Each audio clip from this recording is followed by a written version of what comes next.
She left in a lifted truck. Now her headlights off on Valencia, dust line cut in the moon. She was sunshine at the swap meet. Now her picture's on the news. Found a bracelet by the wash, phone face down in the ground. They put tape around the sand and stepped all over the crime. Yeah. There's a ransom. Is it real? Is it stage? Who's playing who? Bring her home. Every cactus, every star still waiting for you.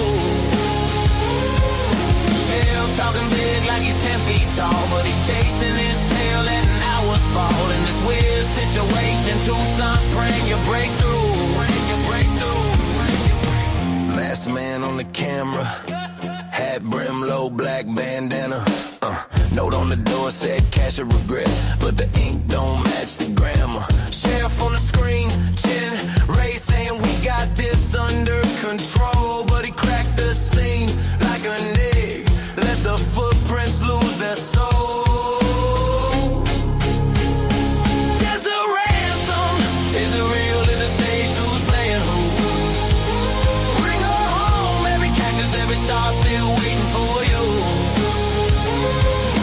Still talking big like he's 10 feet tall, but he's chasing his tail, letting hours fall in this weird situation. Two suns praying you break through. Come back. Too much pride on the porch of the station. Too much talk, not enough salvation. She's loved by the city, not a headline story. She's a laugh, she's a life, she's someone's glory, yeah. If this ransom's fake or this ransom's true, doesn't matter, man, the ending's you. Bring her back before this desert swallows every clue. There's a ransom. Is it real? Is it staged? Who's playing who? Bring her home. Every cactus, every star still waiting for you. Sheriff's talking big like he's 10 feet tall, but he botched every step, let the pieces fall in this weird situation. Two suns praying you break through. Praying you break through. Bring her home. Bring her home.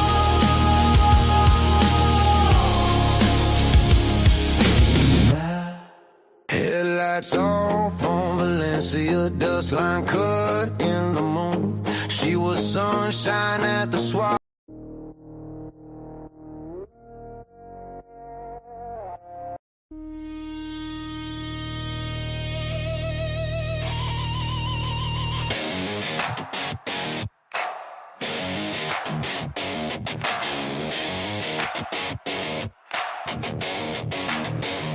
Coffee's bitter, like the names on the screen. Faces flicker, but they never come clean.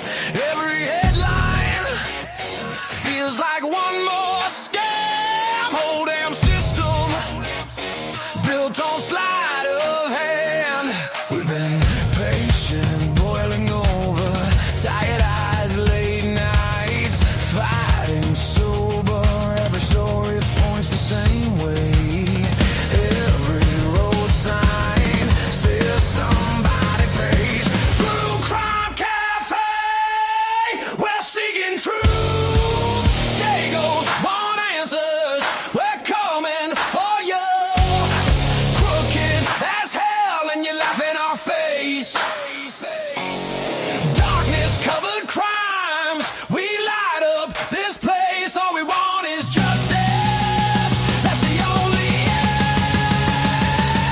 ask. Dago in the cafe built for this task. Let's get to it. Hey! Shut it down fast! Hey! Shut it down fast.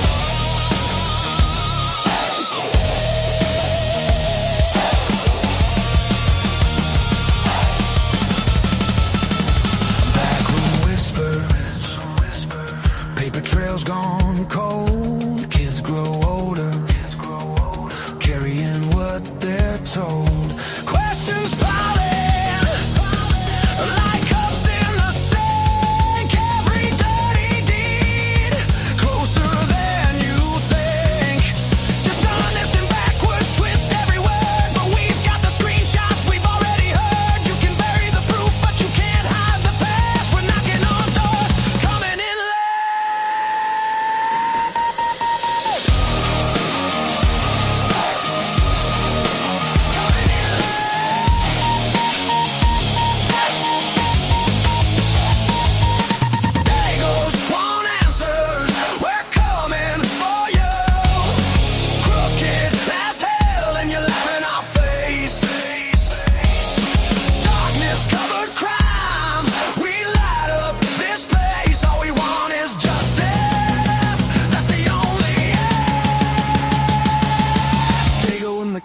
they built for this task.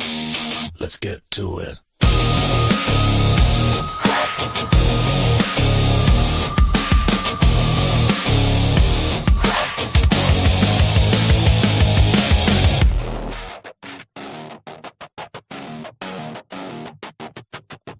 Headlights off on Valencia, dust line cut in the moon. She was sunshine at the swap meet, now her picture's on the news. Found her bracelet by the wash, phone face down in the ground. They put tape around the sand and stepped all over the crime. Yeah. There's a ransom. Is it real? Is it stage? Who's playing who? Bring her home. Every cactus, every star still waiting for you. Still talking big like he's 10 feet tall, but he's chasing his tail, letting hours fall in this weird situation. Two suns praying you break through. Masked man on the camera, hat brim, low black bandana. Note on the door said cash or regret, but the ink don't match the grammar. Sheriff on the screen, chin Ray saying we got this under control, but he cracked the scene like a nig. Let the footprints lose their soul. There's a ransom. Is it real? Is it stage? Who's playing who? Bring her home. Every cactus, every star still waiting for you. Shell talking big like he's 10 feet tall, but he's chasing his tail, letting hours fall in this weird situation. Two suns praying you break through. Come back. Pride on the porch of the station. Too much talk, not enough salvation. She's loved by the city, not a headline story. She's a laugh, she's a life, she's someone's glory, yeah. If this ransom's fake or this ransom's true, doesn't matter, man, the ending's you. Bring her back before this desert swallows every clue. There's a ransom. Is it real? Is it staged? Who's playing who? Every star still waiting for you. Shell talking big like he's 10 feet tall, but he botched every step, let the pieces fall in this weird situation. Two suns praying you break through. Praying you break through. Bring it home. Bring it home.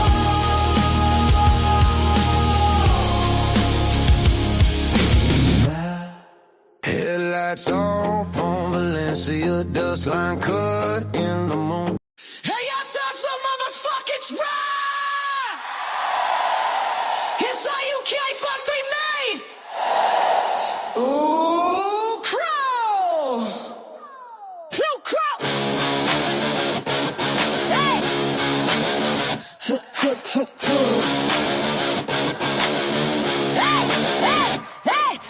Metal in my veins, hip hop on my tongue. Blue crew, true, we forever young. Fizzy, sassy, Cassie, Mama Bear in the chat. Brandy B, Tandy, put the hammer where it's at. Tomboy Zell, on the last 24, one lock. SRB, Reg, Molly, make the chaos stop.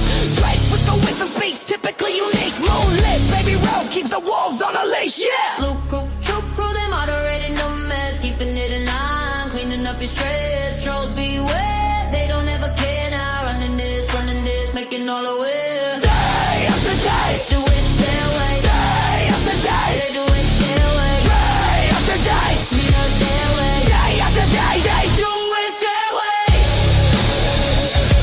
Hey. Hey. Day after day, they do it their way. Crazy's chaos, Cat K on patrol. Bonnie B, Lucy got the morning star glow. Make P, Randy first, stand firm, no fear. Lee story, writing law in here. Moderating the madness, flaming the rise. Click, clack, justice, cutting through lies. You step out of pocket, they right on time. Whole squad tight on the front line grind. Blue crew, true crew, they moderating the mess. Keeping it in line, cleaning up your stress. Trolls beware, they don't ever care. Running this, making all the way.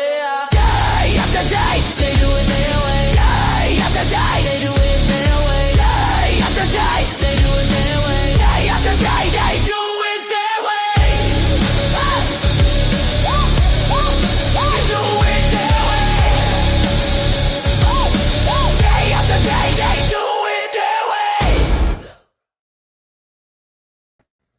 All right, guys. Welcome back to the cafe. We are open for business. It's great to see you all today. I hope you're all having a great start to your week. Happy Monday. I hope you all had an amazing weekend. For those of you that I didn't see, welcome back.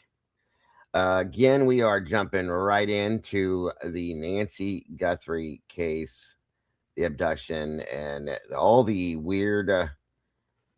I don't even know how to explain things that are going on in the background with this case. It just doesn't make sense. So we're going to discuss all that, look at some photographs, pick up any updates, and break it down and see what we come up with ourselves as we do. So what's really going on out there with this, guys? I'm curious myself, as I know you all are too. So please, guys, make sure to hit the like button, share this out, let everybody know what we're doing.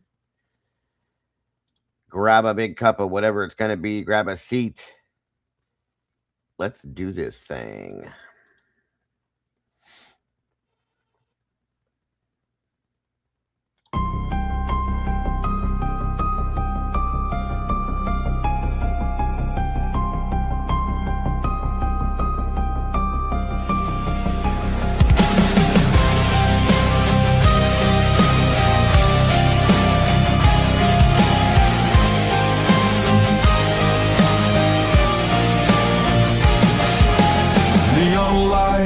Flicker like broken halos.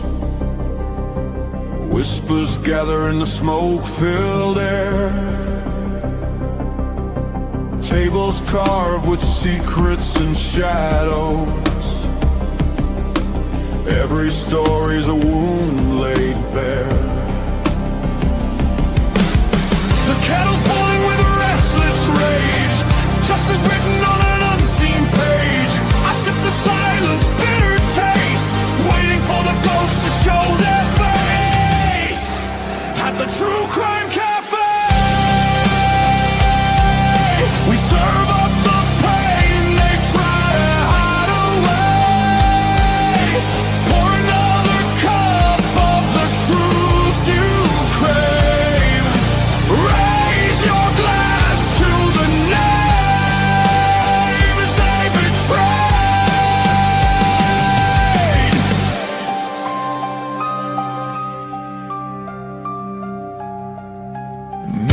Cracked reflections are liars.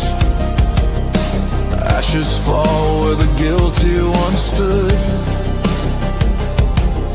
The jukebox hums like a funeral choir. Echoes pounding through the neighborhood. Every scar is a candlelit vow. We hunt the how, we demand the now. No more silence, no more disguise. We'll paint the night with sharpened cry. At the True Crime Cafe, we serve up the pain they try to hide away. Pour another cup of the truth you crave. Raise your glass to the names they betray.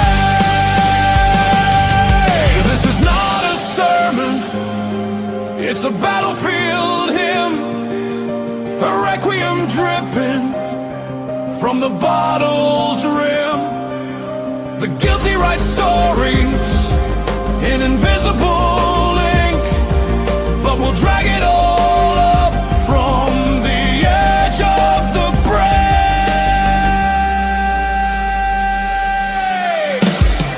At the True Crime Cafe,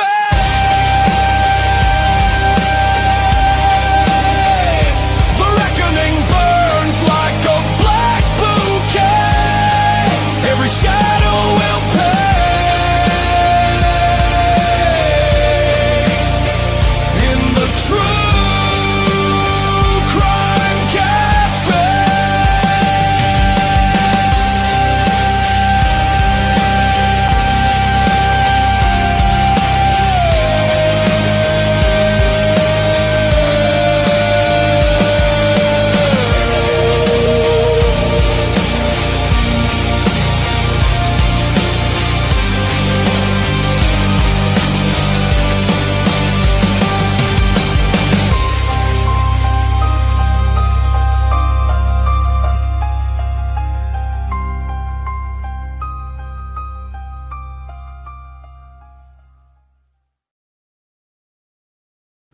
All right, all right. Welcome back, everybody. I hope you're all having an amazing start to your week. Happy Monday. Hello, hello, hello.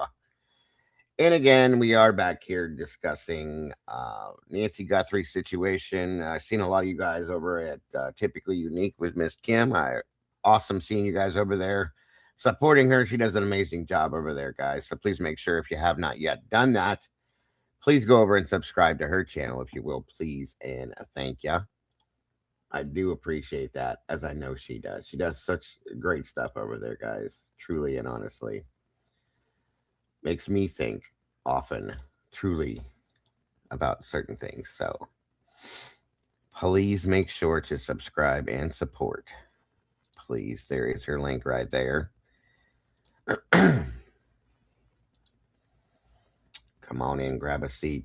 Get comfortable, if you will. Please and thank you. Let's see what we got. Plenty to talk about today.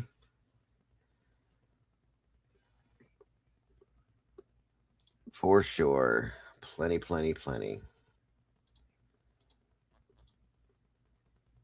Let me see here.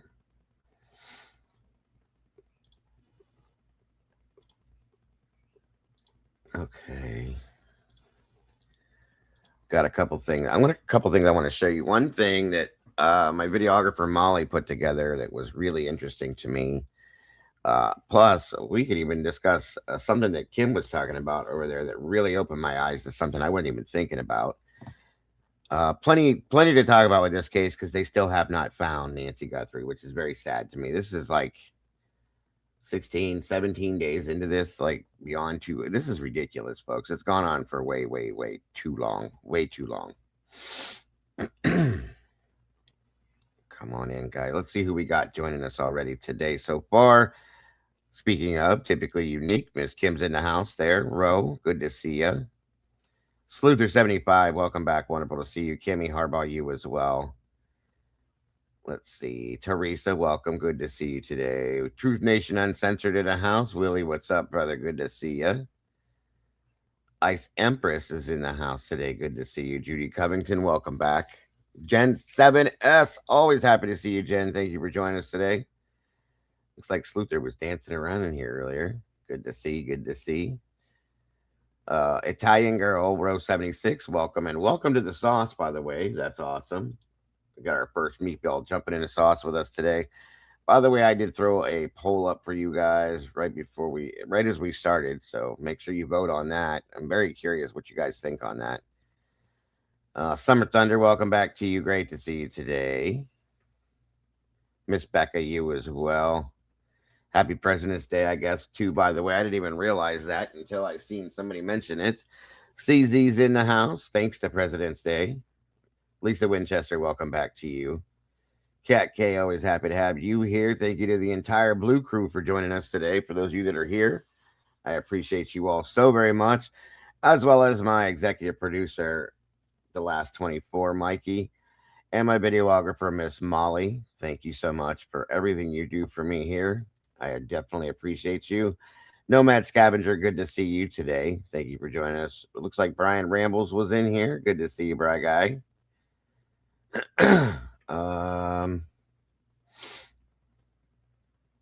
StreamYard made some kind of a mistake and scheduled this out 45 minutes beyond what I had it scheduled for. It's not what I put in there, but they do what they want when they want sometimes. So be it. You guys are here. That's what matters. Jackie Bushable, great to see you.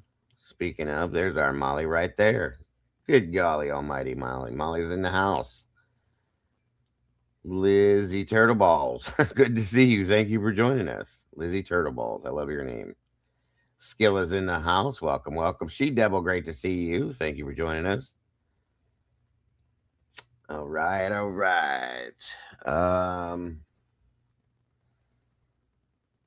Lord, I can't wait to get this stuff finished over here and get everything set up and moved around so I can have a better camera angle. Hearts from Julie, welcome. Good to see you today.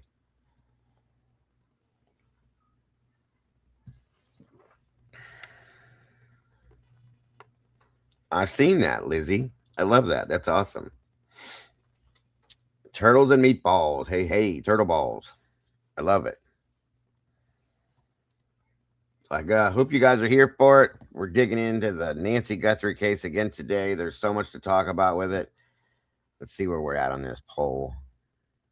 It's like we only got 27 votes. There's 43, you guys. Please make sure to vote on that.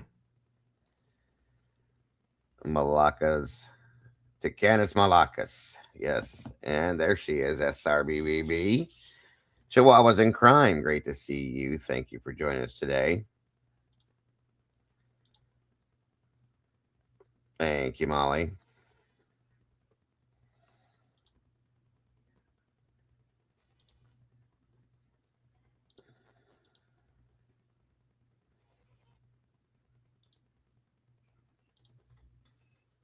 There's Seahawks fan 72, Miss Tandy. Good to see you.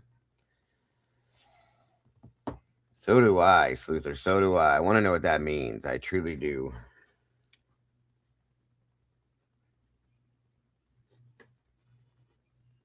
Tomboy brought that up to me last week some point, which I didn't even know. I was kind of interested once I realized that. And then I have my own theory on this now, you guys. I've come to the conclusion of I'm probably wrong, but I have a theory. It makes sense. I don't know if it's true or not. I don't know if it's what it is, but it's a theory I have. We'll probably discuss that too some more. Who else we got jumping in here too? Right Turn Clyde, happy Monday to you. Good to see you, my friend. 56 people in the house with 38 likes, guys. We're getting there.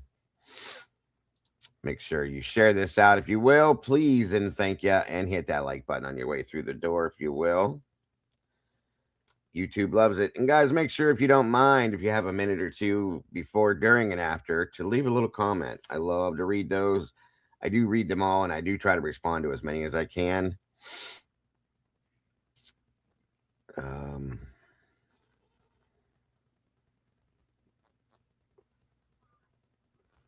I think it was APS, Adult Protective Services, is what Tomboy had told me. That there was a card kind of tucked in by the door from Adult Protective Services. Now, that's an angle that, if you think about it, is kind of interesting. I'll just say it that way.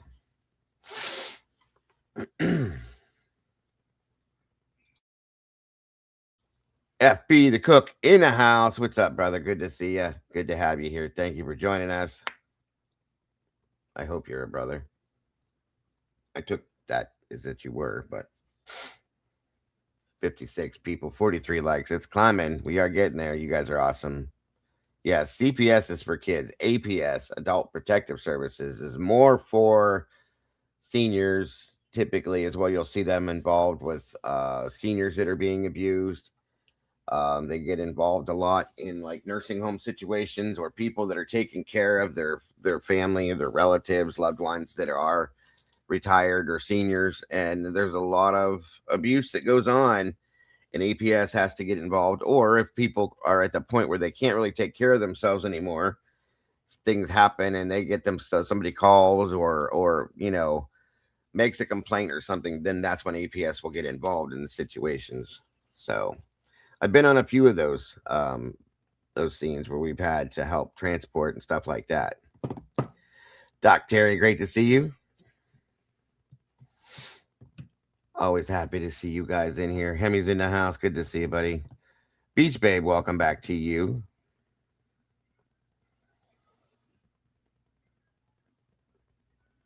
I think I've discussed my theory a little bit with some of you guys. Well, I'll reintroduce it again today. And I very likely could be wrong. It's just something I can't get out of my head. I know. Good point, Willie. 1-1. Mr. NYPD in the house. Good to see you, brother. Great show last night. Thank you for those of you that supported us over at the Devil's Advocates for the last show of the Kurt Cobain situation. And moving forward, you guys, on our Sunday shows over there, just for any of you that might be interested, I believe that we are going to be delving into the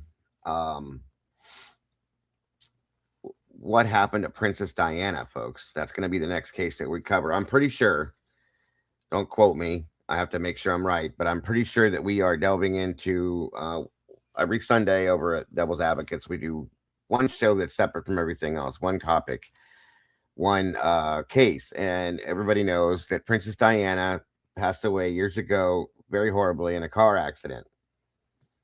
Quite a few people do not believe that that's what happened with Diana, that there's more to that, and we're going to be delving into that starting this coming Sunday, I believe.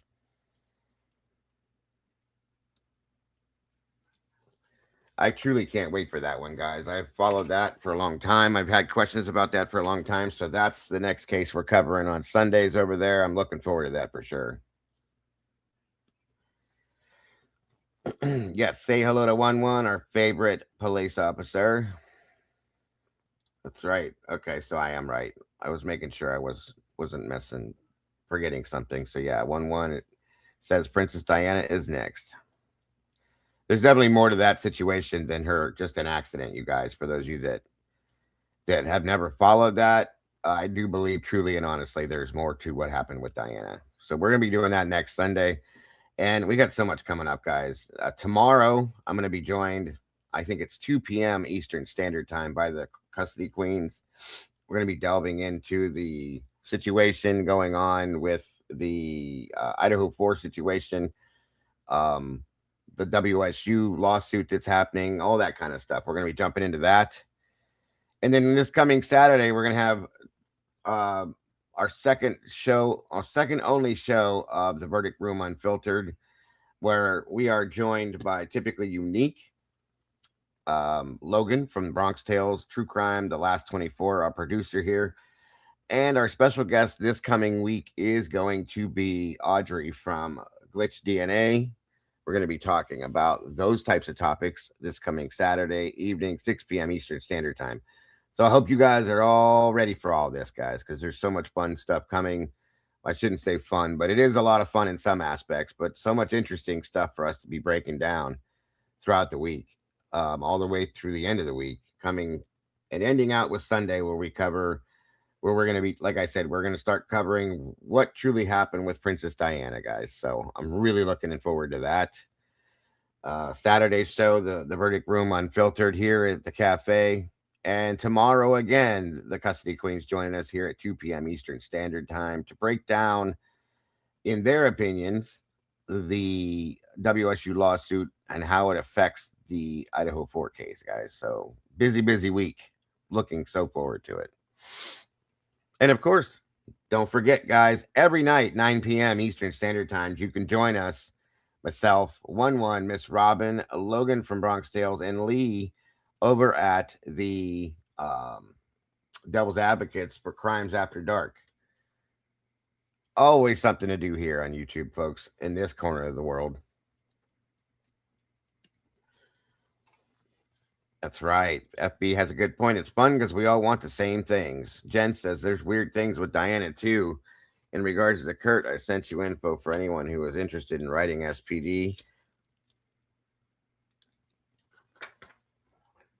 In the corner to reopen the case. Thank you, Jen. 100%. I'll post it on my community page for sure, because it does need to be reopened, guys. We've proven that. We really went in depth on this and explained a lot of things on it. Maybe a little more than a lot of people would have wanted, but we wanted to make sure everybody had every detail they could have on this. So it needs to be reopened, and Kurt's case needs to be relooked at for sure. So we love that you love this community, FBI. I saw your message offset, and I said you're more than welcome to ask the question. I don't know if you did it yet or not, but thank you for responding to the comment section. That goes for all of you guys. 72 people in the house right now, 52 likes. 20 more to make it match, guys. We can do that. Let's see. Who else do we got jumping in here with us? Joanna, good to see you. Thank you for joining us. Oh, we are definitely doing a deep dive for sure and bringing all that stuff out. Miss Margaret, good to see you. Karen from Zville's in the house. Good to see you, Karen. How are you, neighbor? Debbie Gazzardo, welcome to you. Great to see you today. And congrats on 3 months. Happy day anniversary, dear. Wonderful to have you in this community, and we love that you love this community because we love you too. Very much appreciated.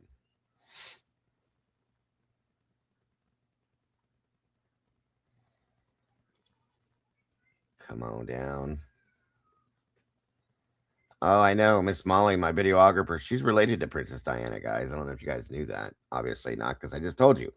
Cynthia Rose, good to see you. That is part her family, which is very interesting to me.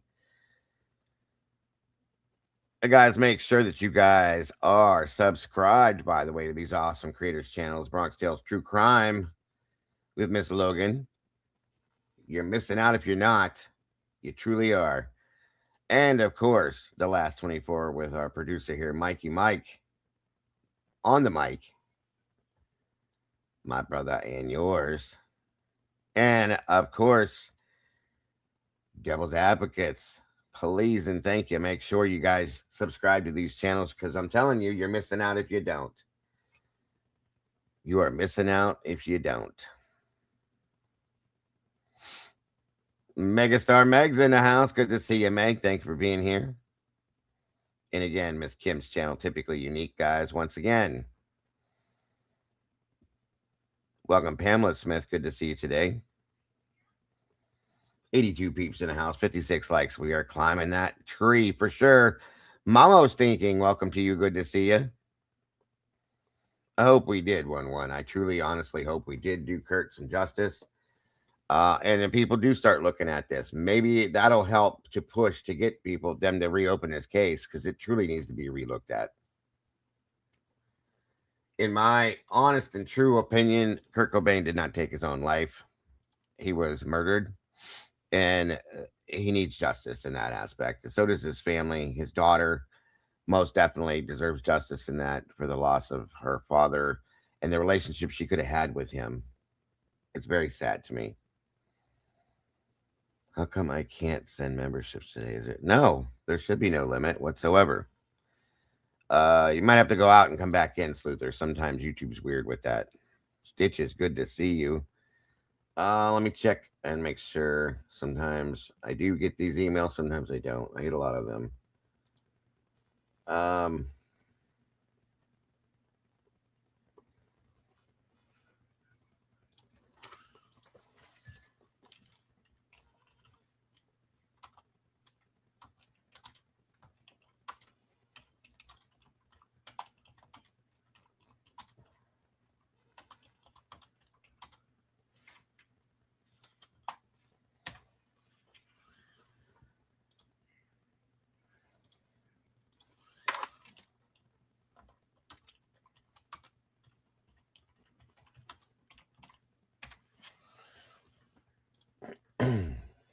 Let me see here real quick.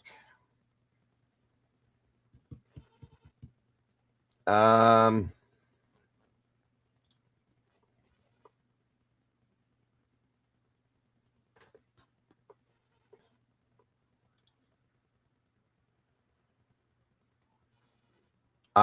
think I may have gotten that email. Is it about a vehicle? Stitches, is it about a vehicle? If that's it, then yes, I did get it.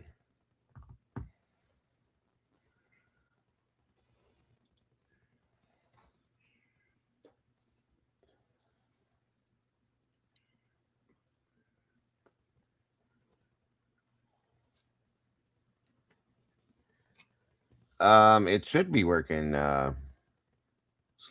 Let me see here. Yeah, it should just once you click the $, it should allow you. There haven't been too many put out recently, so there's definitely, and I don't believe that there's a limit on them anyway that I know of.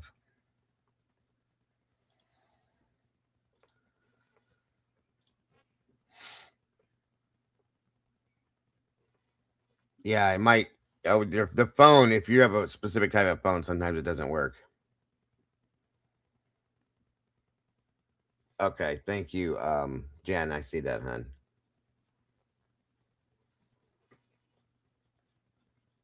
Sometimes, guys, I get so many emails, it's hard to get through them regularly, so bear with me with that. Yep, I did get that one, Stitches. I got it. That's interesting. I'll bring that point up. Victorine, welcome. Good to see you.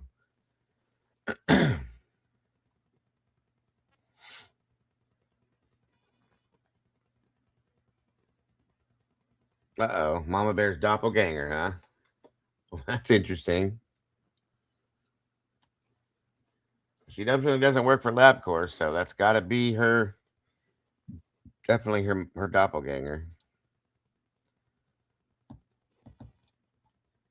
If it's an iPhone, possibly, because I know I cannot. Yeah, I think there are problems with it on phones, iPhones.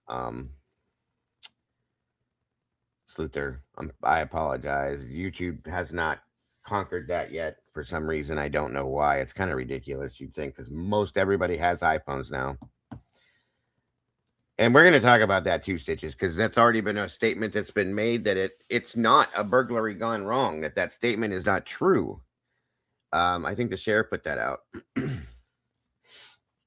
But if you have another device, you can do it from Sluther. It would definitely work better for you, I think. Let me pull this. It looks like the poll is full. So I'm going to end that and see what you guys think on this one. Is Nancy Guthrie still alive? 58% of you said no.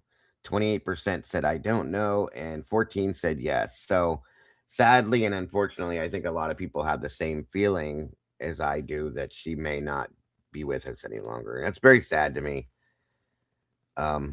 It's very sad. So yeah, I guess from my understanding, the sheriff stated that it's not, that they don't believe that it was a burglary gone wrong, and that they didn't make that statement somehow or another. It got mixed up in there. So I don't know. Yeah, I think it is. It's that the iPhone has trouble doing that stuff, Sluther. I don't know why, because most everybody in the world has those phones.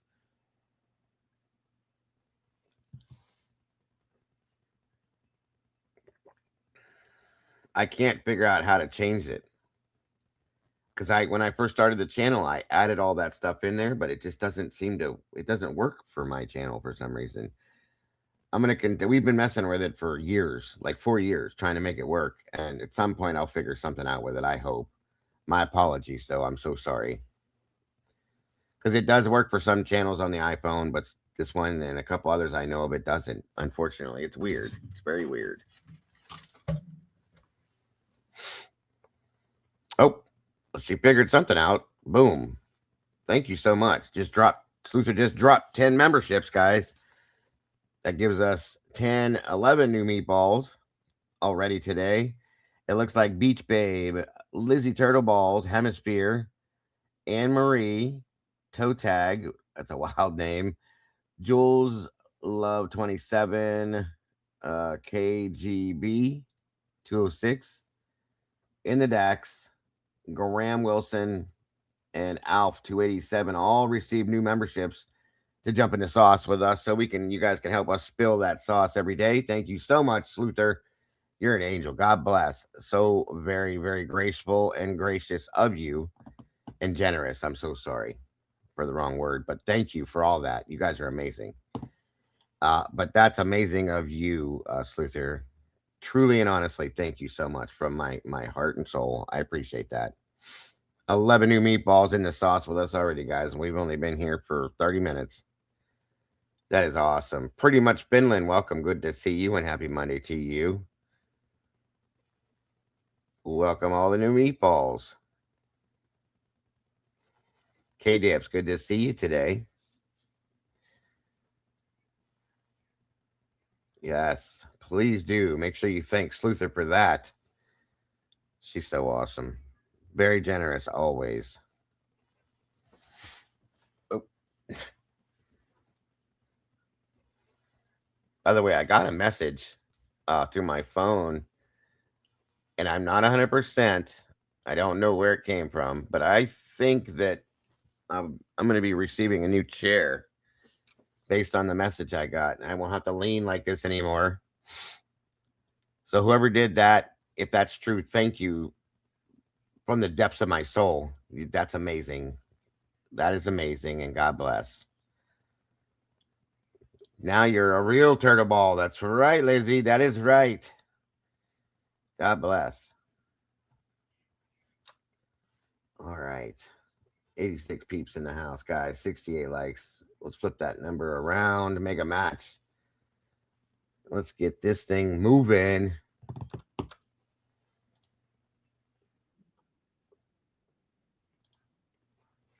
Let me give you guys something live on this real quick. First, to start with. Yes, that's absolutely correct, Andy. I can now everything set up and spun around. That would be awesome. Tomboy's in the house. Good to see you.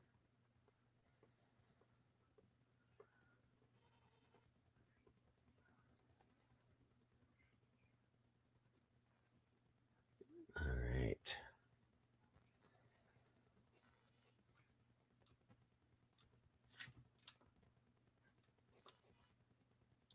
Oh boy. That's interesting. Well, it was very generous of you, though. Very generous of you. Yes, thank you for that so very much, Luther. Brian Rambles in the house. Brian guy, good to see you, buddy. Always good to see you. I got something I want to show you guys today too that Molly put together with all her videography talents that she does. It's really kind of interesting the way it works and the way it looks too. So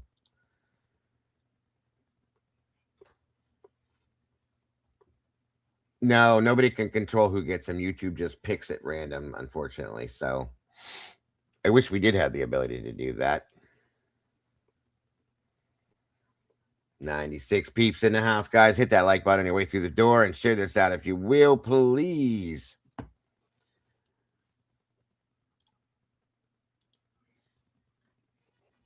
All right, so this is No signs of any forced entry. as always, Zero the signs whole of any time forced entry. JLR That they in can see line. broken window, door hinge busted off, anything to show a forced entry. So makes me wonder. Someone had a key. There is no forced Somebody was entry. let That's in. the biggest problem with this. Somebody already had a way to access the house without forced entry. You know, it's possible these people rang the doorbell, kept ringing the doorbell, ding dong, ding dong, ding dong, ding dong. Nancy gets up, opens her door, and they do something to her on the front doorstep, then take her away, and that might justify why there's no signs that we've heard of any struggle inside the home. We didn't hear anything about anything knocked down in the home or anything in the bedroom that indicate that there has been a kidnapping from the home. Maybe Nancy answered the door.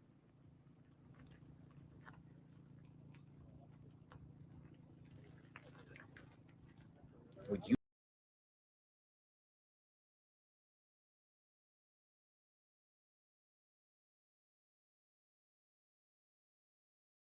All right, so I pinned a link. If anybody wants to join me to discuss this and break it down, you're more than welcome.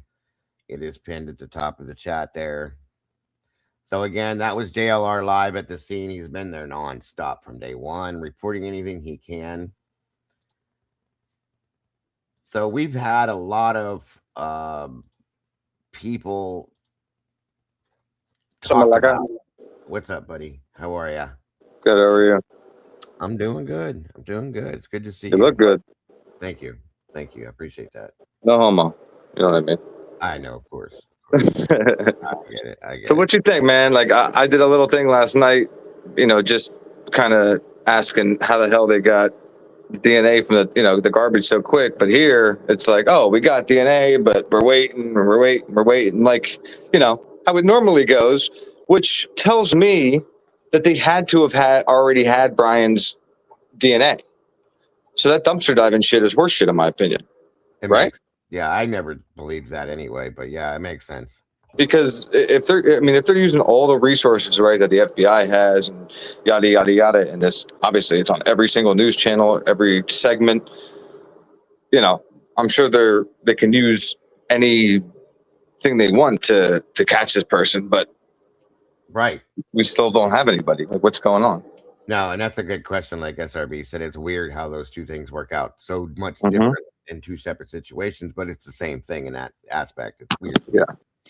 What's up, Tomboy? Welcome. Good to see you today. That's me. It's still identifying DNA. Hey, Tom boy. Of course. Okay. Can you hear us? Yeah, I can hear you. Okay. Welcome. How are you this morning? Afternoon? It's afternoon. Yes, afternoon. Is it? I'm cold. It is. 2:30. It's I just got home like a couple minutes ago. Yep. So what's on your mind then, Tomboy? Oh, this whole thing is a clusterfuck. Yeah. We've been looking at some people's faces, guys. I got to show you something that really blew my mind that Molly sent me over here this morning. Before we go any further into this, we looked at yesterday when I was live with this, we talked about Lucas Daly. Okay. We talked about these other names of these people that were stopped and detained and let go, and Carlos Palenzuela and this mother and her son, and they're saying 2 people, then 3 people. I mean, this is just like she just said, it's a clusterfuck. It truly is. It's crazy. Okay. So it's interesting to me what Molly did with this. Okay. And all she did was use just standard software for this, guys, but it's pretty wild. It's really wild, to be honest with you. So I'm going to show. Let me ask you: do you think that they're using this as a distraction from, you know what? I mean, a lot of people think that. From you know what island? A lot of people think that, but I don't like to jump to those types of conclusions like right out of the gate. I'm just saying, I've never seen something like this every single day, dude, on every single news channel, and they're talking like it's 24/7. Oh, I have. Like nothing else matters. Like no other kids that have gone missing matter, anything like that. It's just, you know, an 84-year-old woman is the only thing that. It's because of who her daughter is why it got. So, and that's another thing somebody brought up about the timing of the files coming out. And supposedly, I don't know if this is true, but she had interviewed some victims of some of the people who did stuff on the island. I don't know. This is what some people were talking about. There's been a lot of like things brought out, like that her husband worked for the Clintons. There was some different things. I don't know what to believe for sure because I don't have any way to prove a lot of that stuff. You know what I mean? I just wanted to brainstorm with you. But I mean, I listened to it all. Yeah. I remember when Danilo Cavalcante escaped from prison. Like it was a thing. It was all over the national news daily. And they pick and choose what's important in some ways to me. But I agree with you that all of these things that happen should be handled the same way with the same amount of interest and processed by the same networks just as much. But again, and again, it was stated also, going back to what you were saying, that Savannah's husband works for or had some involvement with that Epstein stuff. And so I don't know. I don't truly know. You know what I mean? It's just, and this person doesn't seem professional on this camera. I'm sorry, with the whole like, just. Oh, I know. It looks very unprofessional, but I'm going to show something to you guys. The way that she worked this out, this is really interesting. And I've been looking at these photographs for days now. Okay. This Lucas Daly was one of the people that was detained and released, so on and so forth. Are you still here, Tomboy? Yes, you are. Okay. Molly did something with this to try to show this. And it's kind of wild that it does seem to line up. I'm going to push play on this. Check this out. I'm not saying this is who this is, and neither is she, but it's just interesting how things line up with this when you do this. Watch how it goes back and forth. And the things that match and that line up with this. That is Lucas Daly. A lot of things fit with this, you guys. Again, I'm not proclaiming that this is the man that committed this crime, nor is this the man that 100% is in that camera on the front porch, but it's pretty wild that they kind of have the same eyebrow. No, oh, look at that. They pointed it up. Yeah, he lives in the house that was raided. Married, I think it was married. Tomboy will correct me. I know she will. Mary Chapman Daly is his mother, and then he's got a brother as well named Matthew. I believe. you see. Okay, so you see the left. That droopy eyelid. That's what does it for me. That one droopy eyelid right there. They both have that droopy Yep. eyelid. Yeah, that's the hooded eyes is what they're called. I think It's the eyebrow for me. The eyebrow's the same. These are called hooded eyelids. That's what I was told by somebody. And every time I look at him, it's like, damn, that is so much like him. You know what I mean? Molly did an amazing job with this, by the way. And she's pointing out That's an eyebrow, not a shadow. Yeah, if the light wasn't there, look at the lips, the bottom lip, and then the top lip. The way the top lip kind of overhangs. Well, I'm confused. Why is this person's mouth glowing? Because he has a Vitalite in his mouth, okay, and doesn't know how to use it, obviously. Okay. One of those lights you can put in your mouth and you bite down on it and it lights up. Okay. And I think he was using it maybe to blind the camera and just he's not a professional. Okay, No. so he doesn't seem to know what he's doing. Didn't at one point like he picked up some flowers or some shit and threw them at the camera? Yeah, I think what he was trying to do was he was using the weeds, I think, because there's a clip on the back of that you have to push down and then it'll release. And I think what he was trying to do was take that over the back of it to pull down on the clip for it to pop off is what I think he was doing. Yeah. Well, yeah, they showed that you don't even really need that clip if you just yank use hard. a little elbow grease. It'll come off. Yeah. So that's it's just I want you guys to see this because it's kind of interesting. Now, I have thoughts about this other person. The person that sold this man the Range Rover, his name is Zach, or I can't say it, but it's Jahub, I think it is. He's Middle Eastern. He's from Jordan. They look a lot alike too. Okay. I mean, they do. They Tomboy, you can agree or disagree with me. It would help, but I think that they have a lot of the same characteristics, facial features, like hairstyle, look, and stuff like that. And we looked at him yesterday. This guy's house was raided, you said? Yes. Was he arrested? No, none of them were arrested. They were detained for a period of time and let go, just like Carlos was. Well, it's really weird. Something is off about that because originally when they were doing the raid, they said there was 3 people detained, correct? Right. Yep. And then they came out with the Range Rover. Yes. So that would be 4. Right. So who was in the Range Rover if this dude was at the house with his mom and his brother? That's what I'm wondering. And I'm wondering if the guy that sold the Range Rover to him, quote unquote, was driving the Range Rover, which would be Zach Jahub. Okay. Or Zach, however you say it, but I just call him Zach for short. But his last name is Jahub. And if you look at the photograph where they have him detained as they're pulling him out, like he's got his head down, I mean, it does look like him too, but he looks like him. So it's weird. It's very strange. And we looked yesterday at this guy in his mugshot. He's got a lot of charges. He's got a past, guys. The guy has got a past for sure. This one does. Yeah. Yeah. He's got a bad record, guys, of a lot of different things. He actually has a case that's pending. Luke. He was supposed to go to court for February 26th, and it's been rescheduled.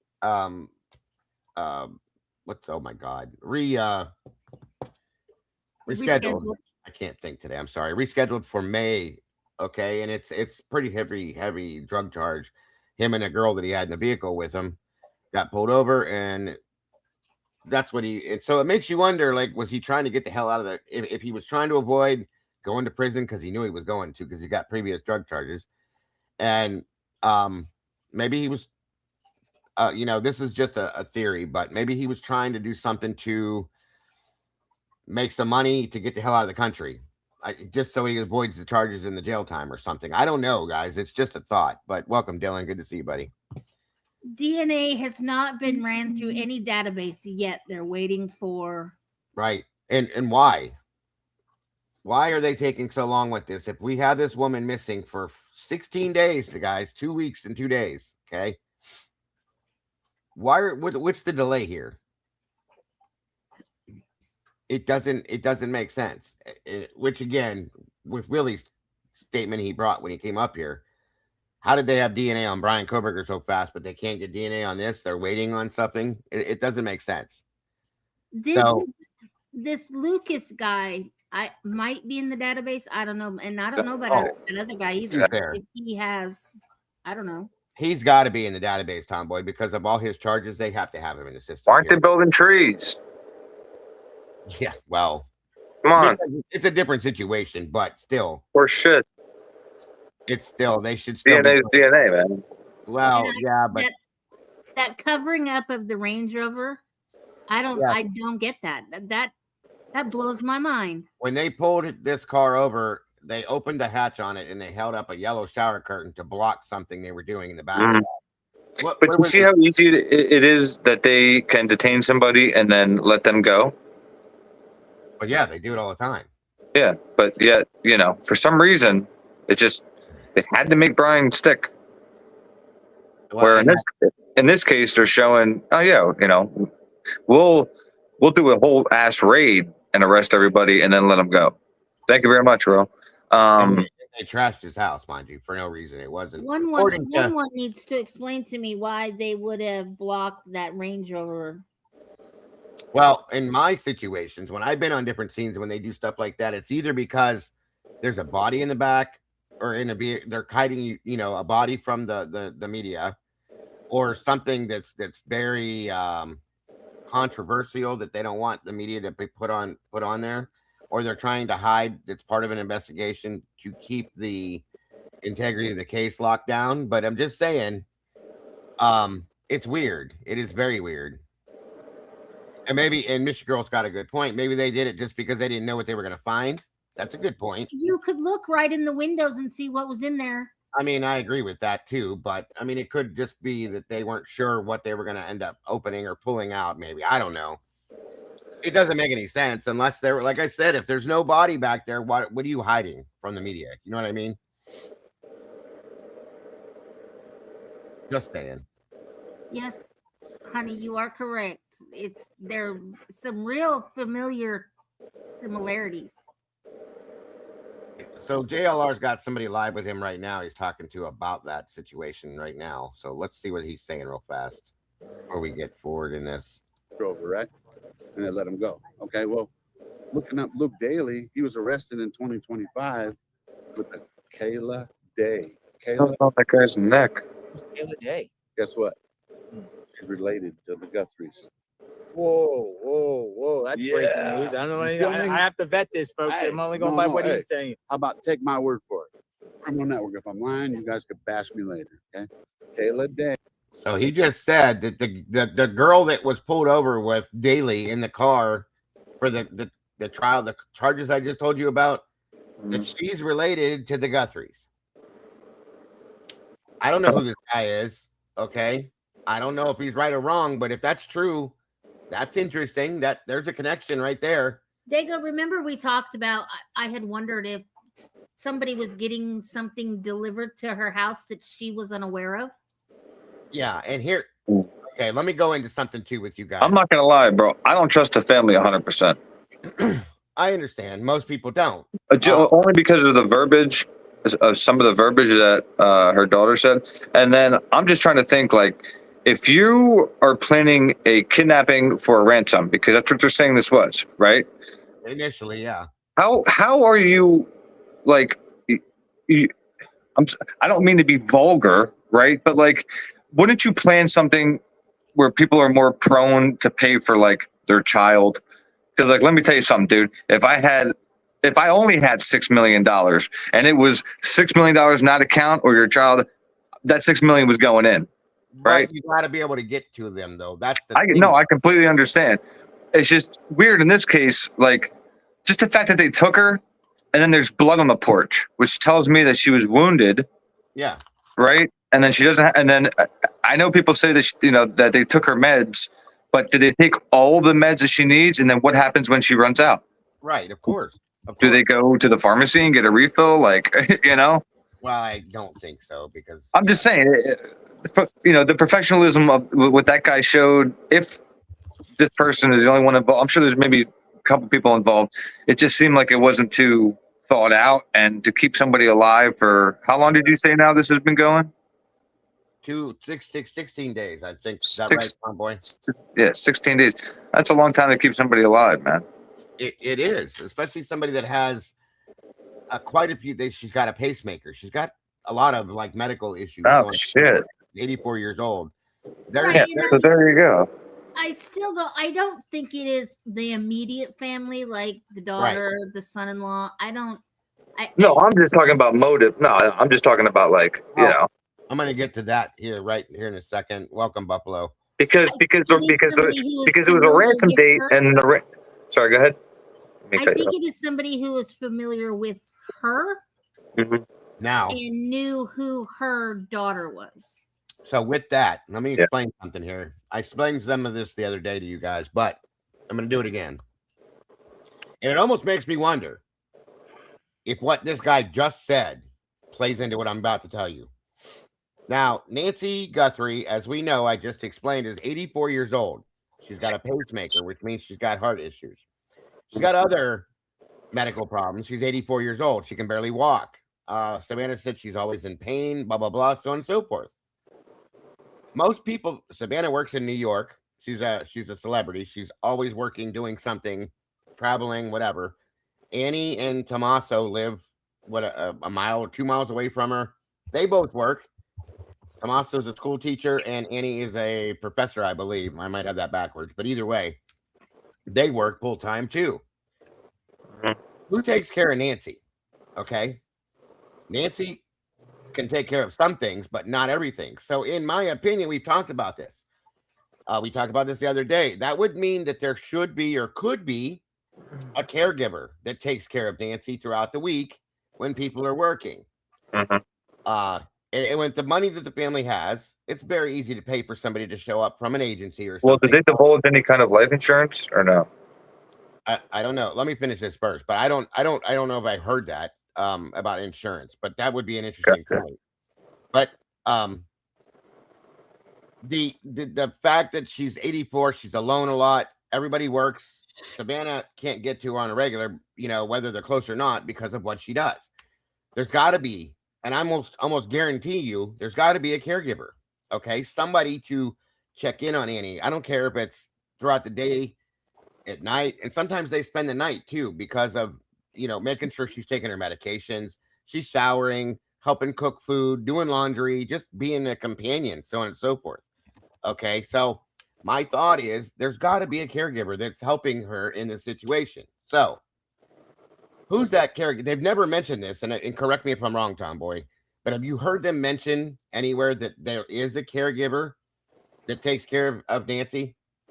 No, not particular, not directly, but they did say that the DNA from inside the house has cleared the family and anybody close to her, like caregivers, housekeepers, stuff like that.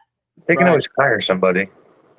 So here's these caregiver people that work for these agencies, or maybe a family friend or somebody that gets certified to be able to do this, and they get paid to do this. Okay, could have a key to the house. There's no forced entry. Somebody that would know Nancy very well and know her situation, know her finances, just know her in general, know the family. Okay. And in turn, at that point, either that person or somebody close to that person, I've seen this happen before, could come up with this plan like, holy shit, this is Savannah Guthrie's mother. We know they have money. We need money. And this is what we could do to make this happen. You know how to take care of her. You know the things she needs to stay alive and to stay healthy and all that. When they ran the warrant for Carlos Palenzuela, whatever his name was, they were looking for medications for the victim. They were looking for medical devices, life-sustaining medical devices, all those things, which means they were taken from the house. Some of them, at least. Maybe not all of them, but some of them, at least, okay? So who better to kidnap somebody to try to get money out of a situation, to keep them alive, to take care of them, than somebody that takes care of them, that knows them regularly, that knows their ailments, that knows their medical issues, so on and so forth. And I'm telling you guys, I can't let go of this. I feel like this could be that type of a situation, that the caregiver and or their boyfriend, their spouse, or vice versa, if it's a girlfriend, spouse, whatever it is, could have done something like this. Okay. And you got to think that if somebody that has a criminal background may know certain things to do, but not everything, and something bad could have happened. We don't know that. I'm hoping not, but I'm just telling you, I feel like that's what this situation very likely could be, because the whole thing with the ransom didn't go right. It's not a full-blown professional doing this, but somebody that has, take care, Tandy, don't work too hard, hon. Well, they never provided proof of life, dude.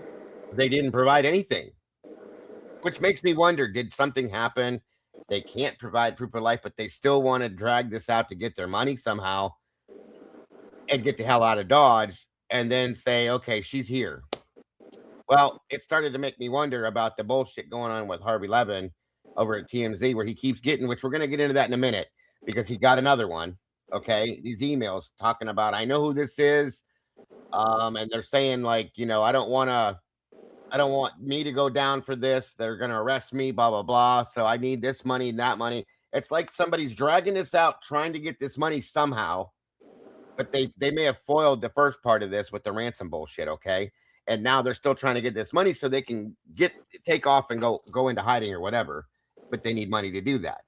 So it makes me wonder. It just makes me wonder. I don't know. Any thoughts on that, Tomboy? And Willie?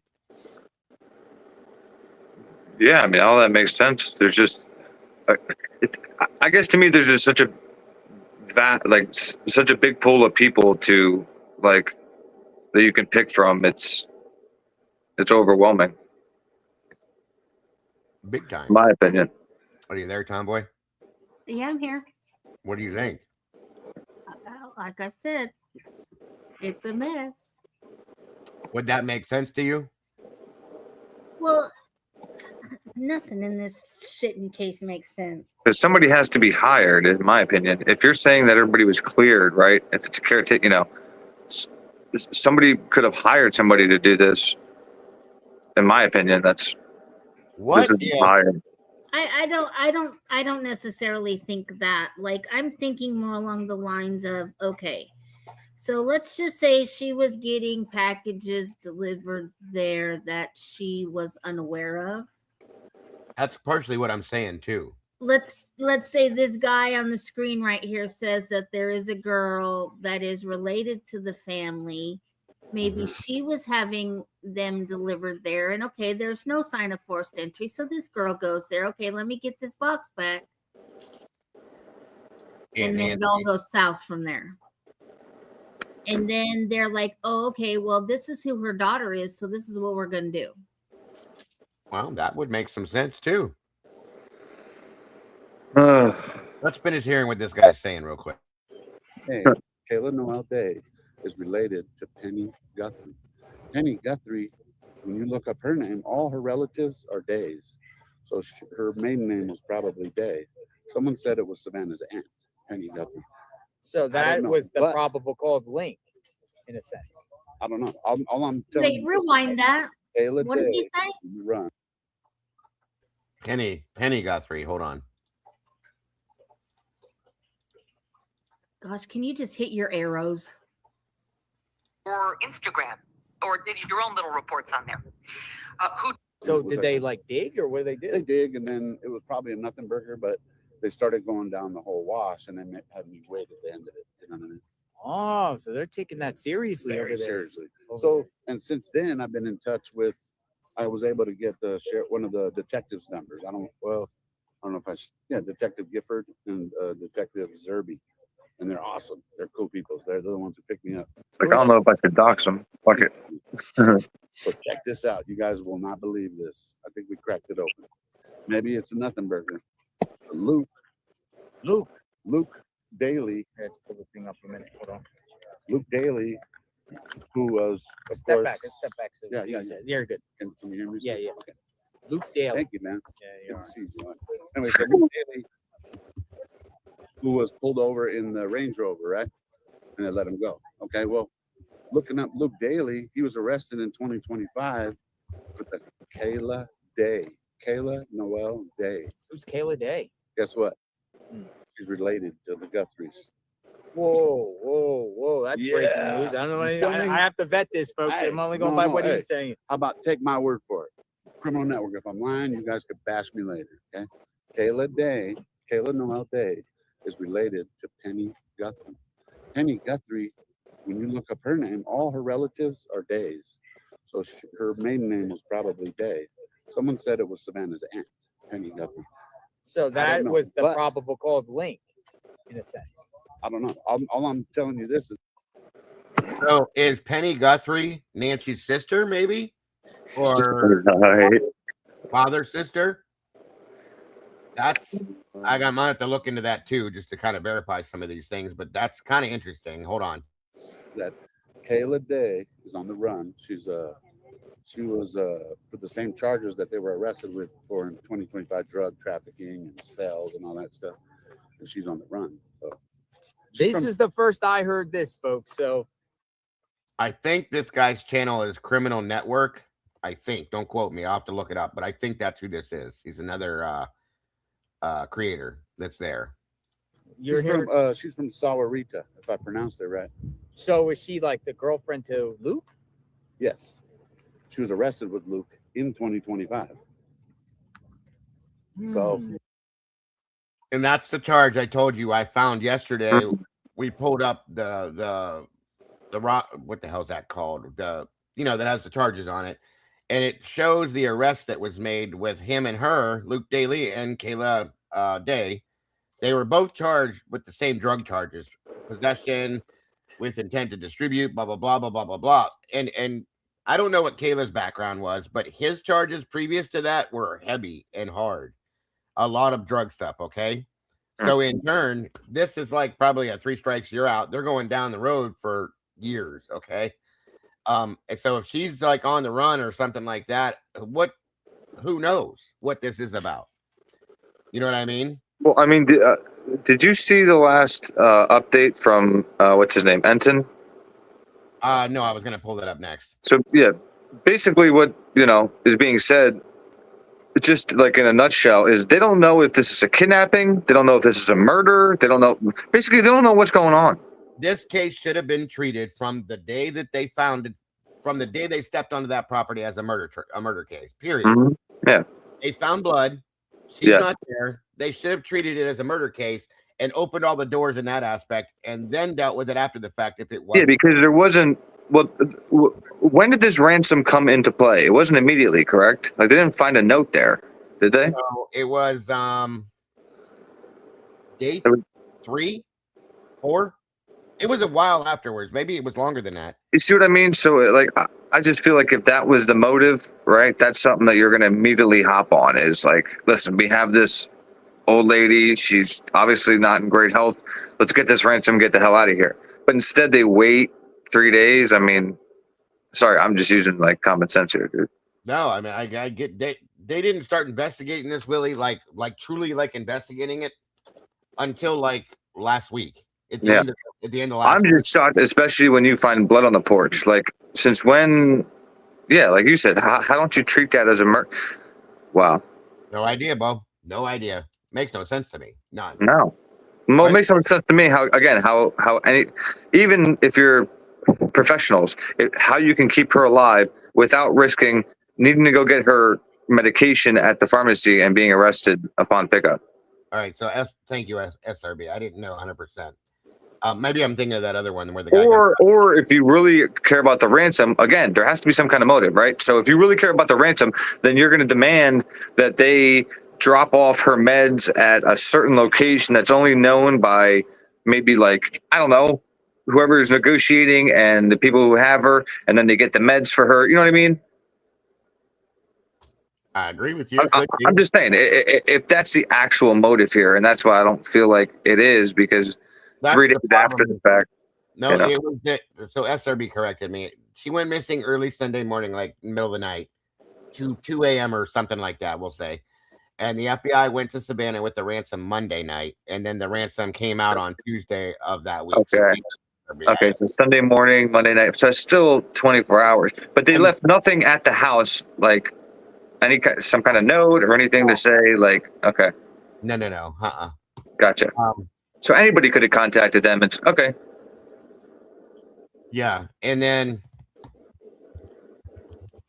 I guess they found DNA on one of the gloves inside the house that they're trying to match. I think that isn't that the one they're waiting on now, Tomboy, to match with somebody else. Yeah. Okay, that's what I Is thought. it true? And the footage that this guy tried to, was he able to get it off of the wall? Like, do we know a time that he left? Like, how long was he inside? Do we know? 41 minutes. 41 minutes?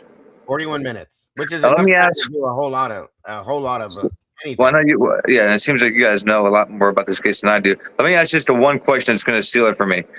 This will seal everything for me. Was anything stolen from the house other than Nancy? They have not stated.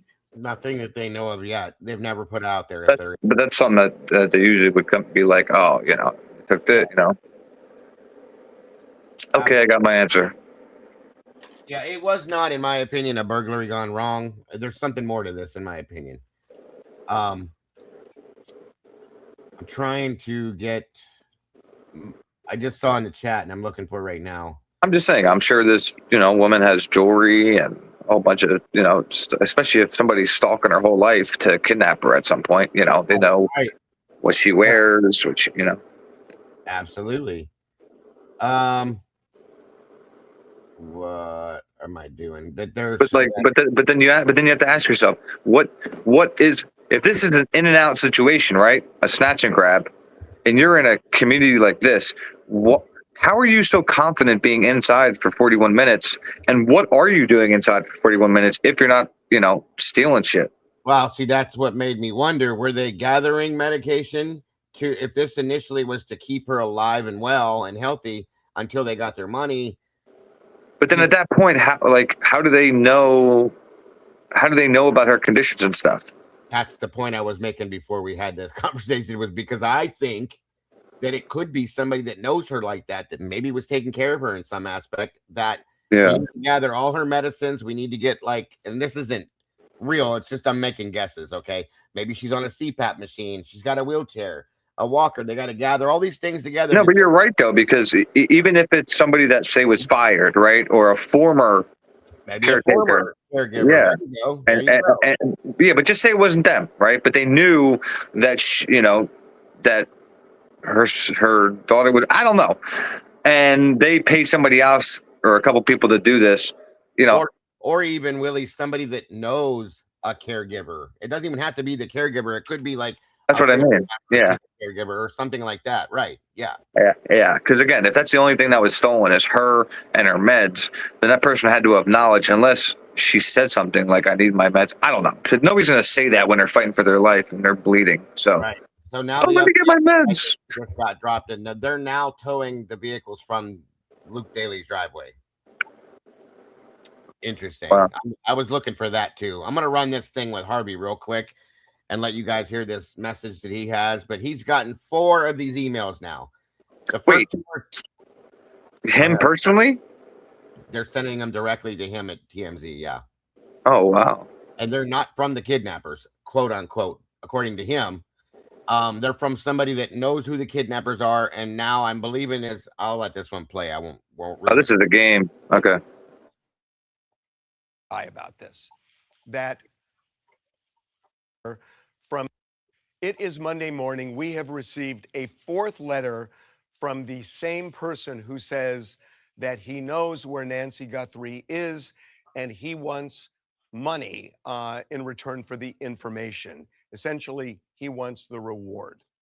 So I have something to say to you, and I have already talked to the FBI about this, that if you are not real, you're committing a crime, and you should know that. And this is a serious federal crime. If you are real, this is the 4th letter you've sent, and I should tell everybody that in this letter, it says, I know what I saw 5 days ago south of the border, and I was told to shut up, so I know who he is, and that was definitely Nancy with them.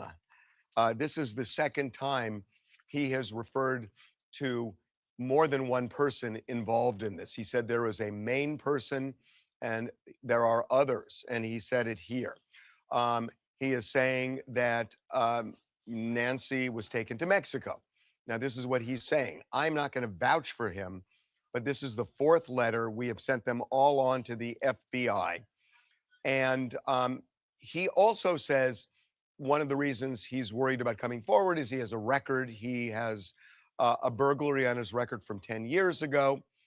So I don't know if you're real or not, if you're watching this, but if you are, and I have told the FBI that we're going to do this, they know this, that if you're worried about getting this money, and you really do have this information, send it to us. You're sending us these letters. Send it to us. We will forward it to the FBI. And that way there's a record that we have that you supplied this information. If they find her and they find the kidnapper, then at least there is evidence, because we have it, that you're the one who provided the information. So this is a way for you to get that money if this really is legitimate. Send us the information. We will pass it on to the FBI. Okay, that said, couple of points. One is the glove. I hope that glove has DNA that leads authorities to this kidnapper.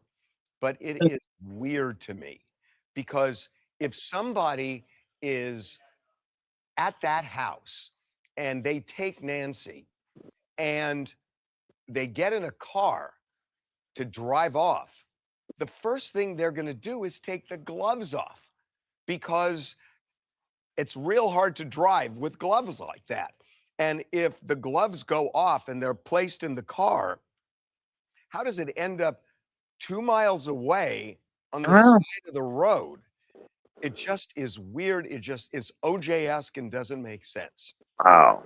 And the other thing is that, you know, there are different theories here about, was this a burglary? Was this a ransom? As you know, we and several others have received ransom notes, and the FBI is keenly interested in these notes. I can tell you that. This seems a weird type of burglary, because if it were a burglary, number one, why would somebody be dressed head to toe that way? And number two, if it's a burglary and somebody wants to go in and root around for jewelry or whatever, it would seem to be difficult opening drawers and grabbing things with gloves like that. And if you take the gloves off, then you're going to put your fingerprints on something. So what's the point of gloves in the first place? So this does not feel like a burglary, somebody dressed head to toe with gloves like that. And if it were a burglary, you know, the easiest thing to do, if they knew anything about Nancy, is she goes to church. They could have just gone in on Sunday morning when she was at church. So this just doesn't feel like a burglary. That's my opinion. That is not fact. I have talked to one law enforcement source who is like-minded in that. But I want to end by repeating that if the person who has sent us these 4 demand letters is real, and I'm questioning whether you are, but if you are, then send us the information. We will immediately pass it on to the FBI. And then you have a record that you're the one, if it's legit, who led them to Nancy and the kidnappers, and that will help you get the money.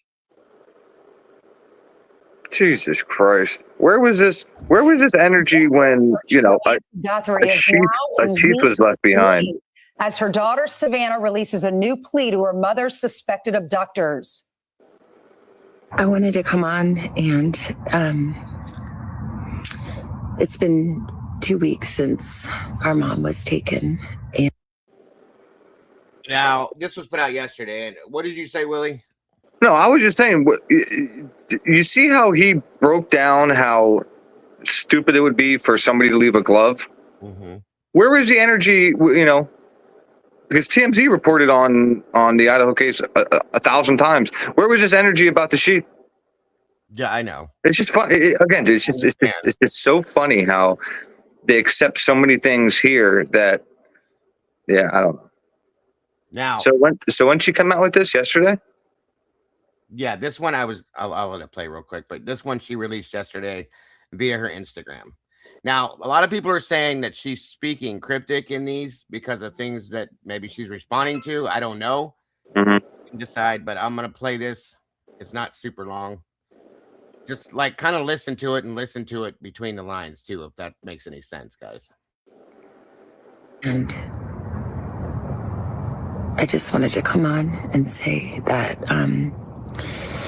we still have hope and we still believe. And I wanted to say to whoever has her or knows where she is that it's never too late. And you're not lost or alone. And it is never too late to do the right thing. And we are here. We believe. And we believe in the essential goodness of every human being. And it's never too late. But we may have a breakthrough in the case. This morning, the FBI says that the DNA has been found on a glove recovered near Nancy's home that appears to match the suspect's glove that you see in that footage on her doorbell camera. And over the weekend, the FBI executed a federal search warrant at the house in the same neighborhood where Nancy went missing, resulting in 4 people being briefly detained and then released. The search also leading investigators to seize a gray Range Rover that was taken in for evidence testing. And we are still awaiting a status update for what officials might have found inside that vehicle.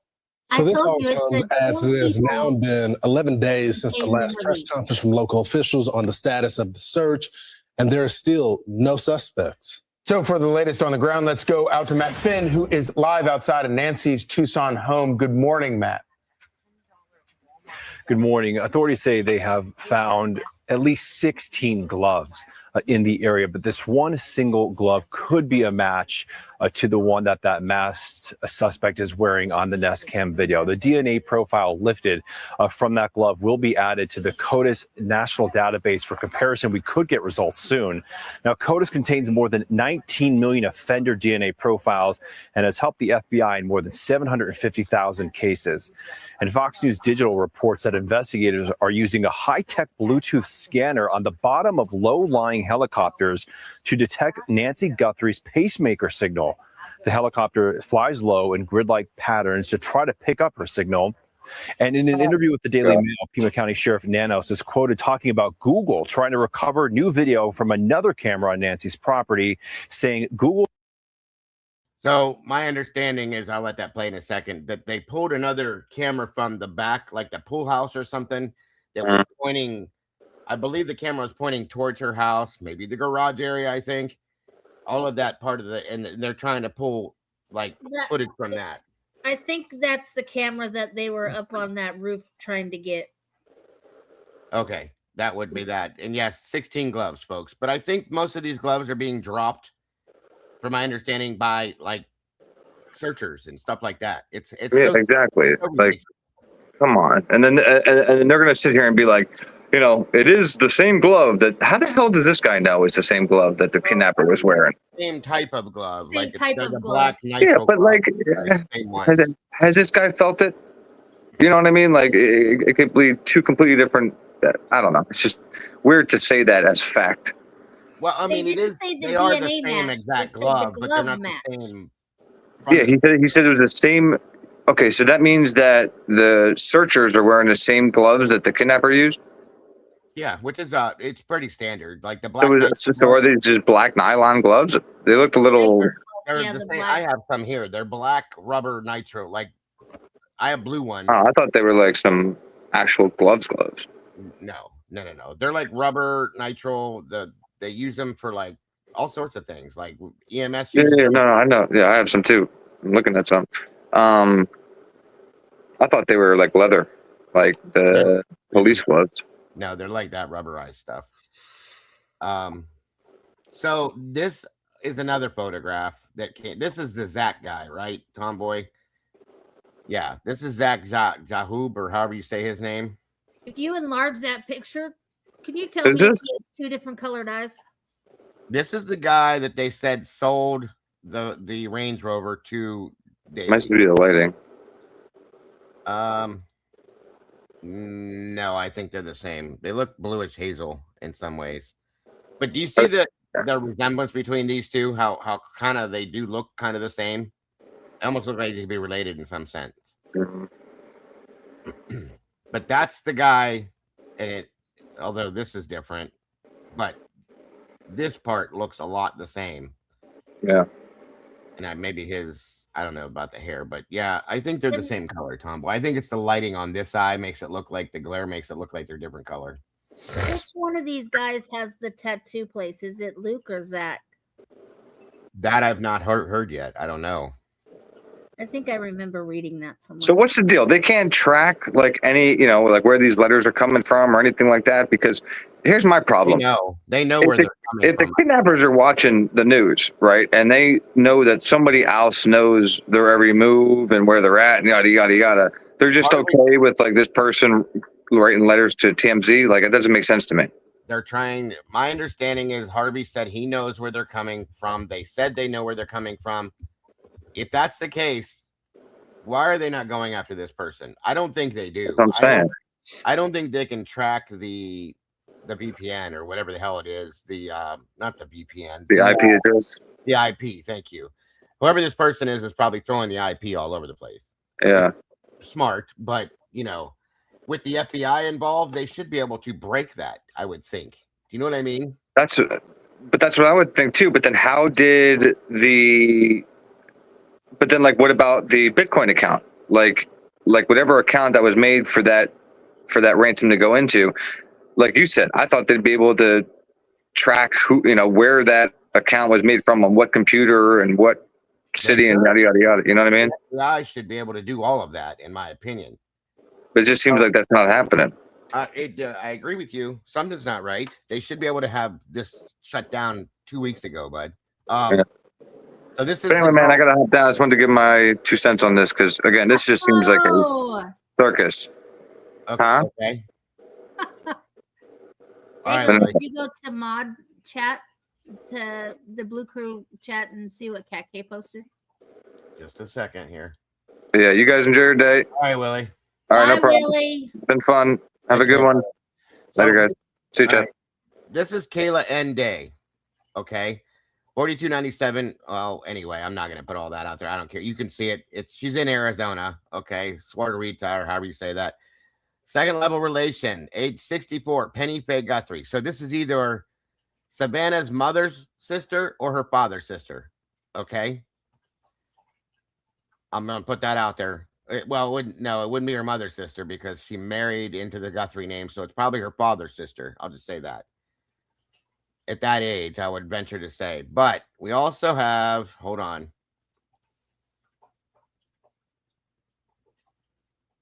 Okay. So this is, oh shit, Cat. Hold on.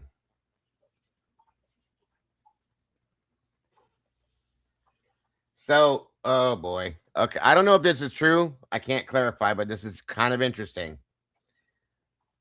Quick update. I received a confirmation via text that Savannah's plea last night was not directed to the alleged kidnappers. It was a directed appeal to an unidentified female who may be associated. Are you serious? Well, there's a photo right below that. I know. I'm going to pull that up next. A reminder, please do not publicly identify any of the private citizens you think might be the target of this plea. Savannah only has one older sister, and that is Annie. Mm-hmm. Savannah is the youngest. So JLR put this name out already, okay? With that other gentleman, and this is her. Look right there where it says right below her name. What does she do? She is a body art, tattoo, and piercing. Who has an abundance of black latex gloves? Tattoo artists and piercers. Interesting. That's the girl, and she's got tattoos all over her face and stuff. So that's the name and the person that was pulled over with Luke Daly in the Range Rover. Or I'm sorry, not in the Range Rover, but got the charges put against him and her together. But he's the one that owns the Range Rover, or I was sold the Range Rover. It's hard to clarify some of these things. This is way too ironic and coincidental. Daly, Mitch Girl said Daly is part owner of MG Enterprises, which is related to MG Motors, where Luke's vehicle came from. MG Enterprises has been linked to an underground foreign drug trade. Surprise, surprise, surprise.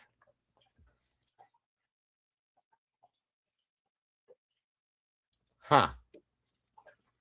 I know you can get these gloves anywhere, but still, it's just kind of a coincidence that most tattoo artists and piercers I've seen, they do use the black gloves. Mikey, you don't want to get a label on your face? Hell no.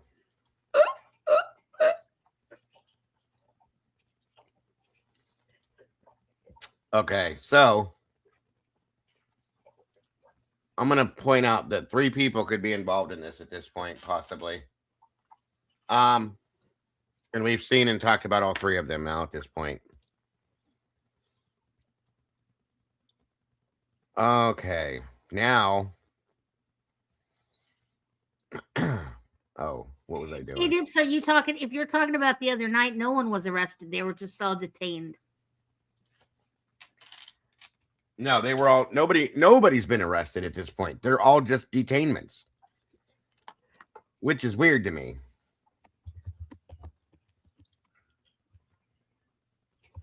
So he didn't read the 4th letter. I'm going to show this again. Kind of read it. I'm going to show this one again. This is the 3rd one that he received, okay? Listen to what he says here, folks. The 3rd one? Yes. We listened to this last I know. night. I'm playing it again, I said. Oh. Listen to what he says as compared to what Harvey says about the last message. I'll probably play that back for you again. Listen to how he explains this, though. It's kind of interesting. The one that was fake belonged to somebody completely different. He's been arrested and released already out of California.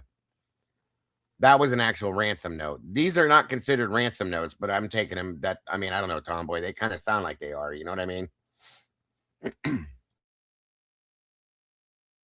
Obtained a 3rd email from the man who claims he knows the identity and the location of Nancy Guthrie's kidnapper, and he has now upped his demand. We know it is the same person who wrote the other 2 notes because the Bitcoin address is identical. So he says that he is going through TMZ because he does not trust law enforcement. He's essentially saying, you don't trust me and I don't trust you.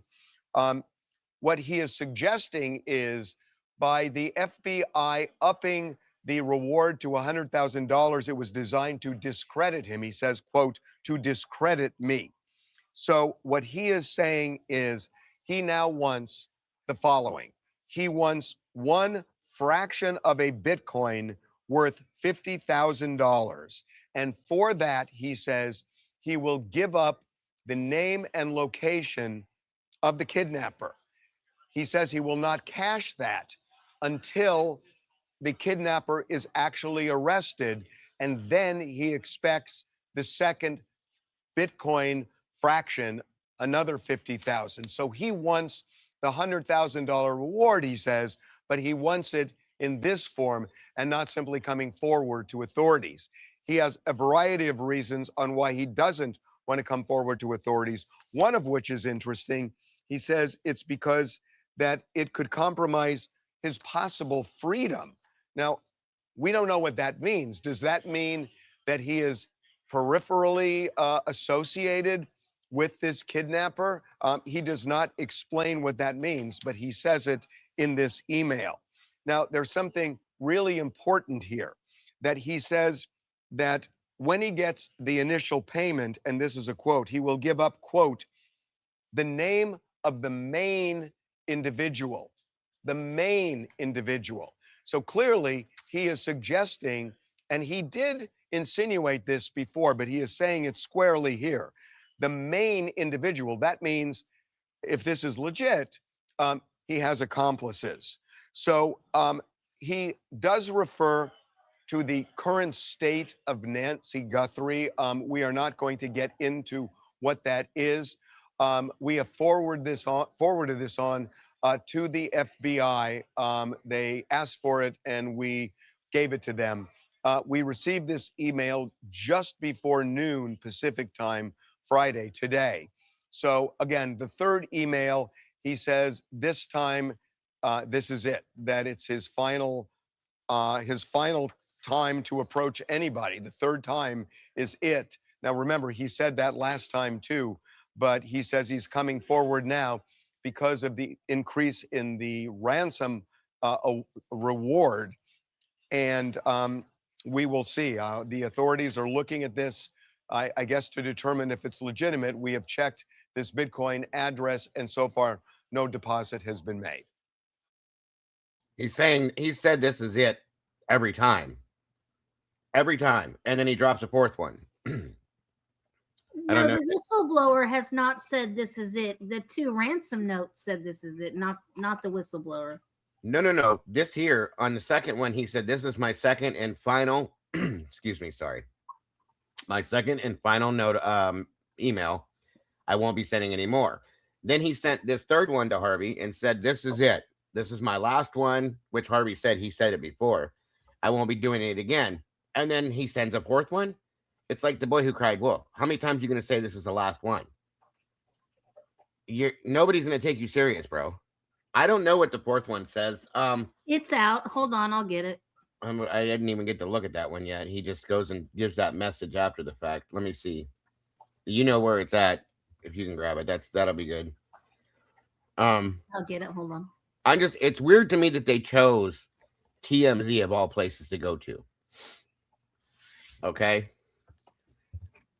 And it's like every time he says this is like 10 letters later. All right, guys. This is my 10th letter to you. This is my last and final letter. I'm like, come on, bro. Nobody believes you. This is him dragging this out, trying to force this money. And again, in my opinion, so they can go into hiding, whoever this is. No, I didn't read it. I just gave Harvey's message. I thought that the letter was in, that he was going to read the letter and then give the message, but I missed the letter part. So I'm going to get that. Hold on.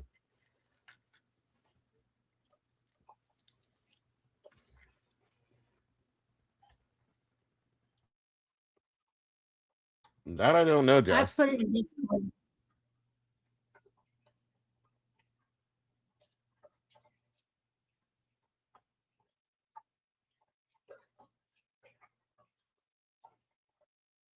Thank you, Tomboy.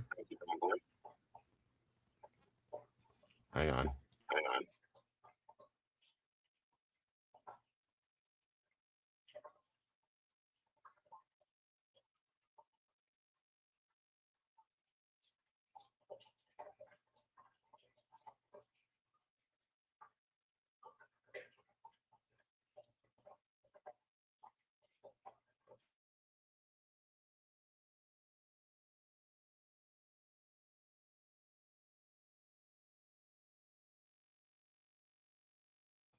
Stupid effing mute button. It is Monday morning. We have received a fourth letter from the same person who says that he knows where Nancy Guthrie is and he wants money in return for the information. Essentially, he wants the reward. So I have something to say to you. And I've already talked to the FBI about this, that if you are not real, you're committing a crime. And you should know that. And this is a serious federal crime. If you are real, this is the fourth letter you've sent. And I should tell everybody that in this letter, it says, I know what I saw 5 days ago south of the border, and I was told to shut up, so I know who he is. And that was definitely Nancy with them. This is the second time he has referred to more than one person involved in this. He said there is a main person and there are others, and he said it here. He is saying that Nancy was taken to Mexico. Now, this is what he's saying. I'm not going to vouch for him, but this is the fourth letter. We have sent them all on to the FBI. And he also says one of the reasons he's worried about coming forward is he has a record. He has a burglary on his record from 10 years ago. So I don't know if you're real or not, if you're watching this, but if you are, and I have told the FBI that we're going to do this, they know this, that if you're worried about getting this money, and you really do have this information, send it to us. You're sending us these letters. Send it to us. We will forward it to the FBI. And that way there's a record that we have that you supplied this information. If they find her and they find the kidnapper, then at least there is evidence, because we have it, that you're the one who provided the information. So this is a way for you to get that money if this really is legitimate. Send us the information. We will pass it on to the FBI. Okay, that said, couple of points. One is the glove. I hope that glove has DNA that leads authorities to this kidnapper. But it is weird to me, because if somebody is at that house and they take Nancy and they get in a car to drive off, the first thing they're going to do is take the gloves off, because it's real hard to drive with gloves like that.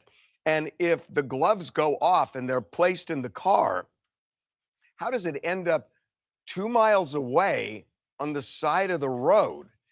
It just is weird. It just is OJ-esque and doesn't make sense. And the other thing is that, you know, there are different theories here about, was this a burglary? Was this a ransom? As you know, we and several others have received ransom notes, and the FBI is keenly interested in these notes. I can tell you that.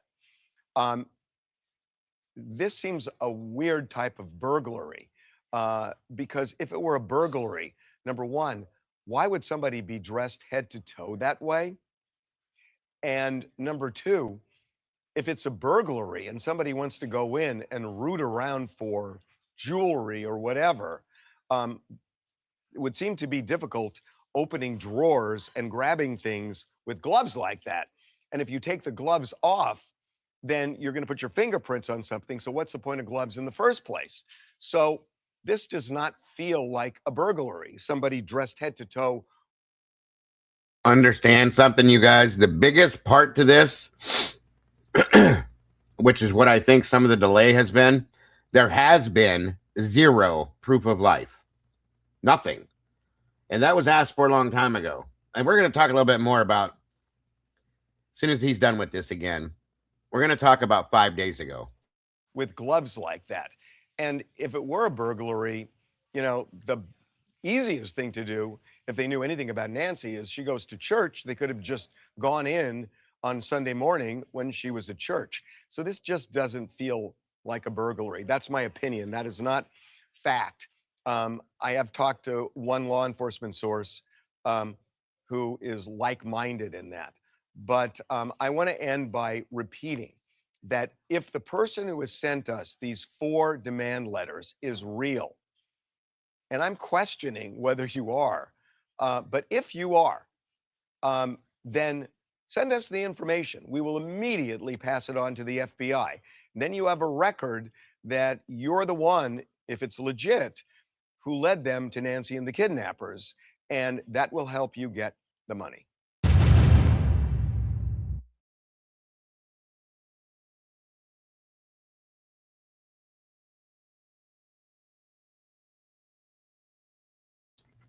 I don't know. This is crazy and strange.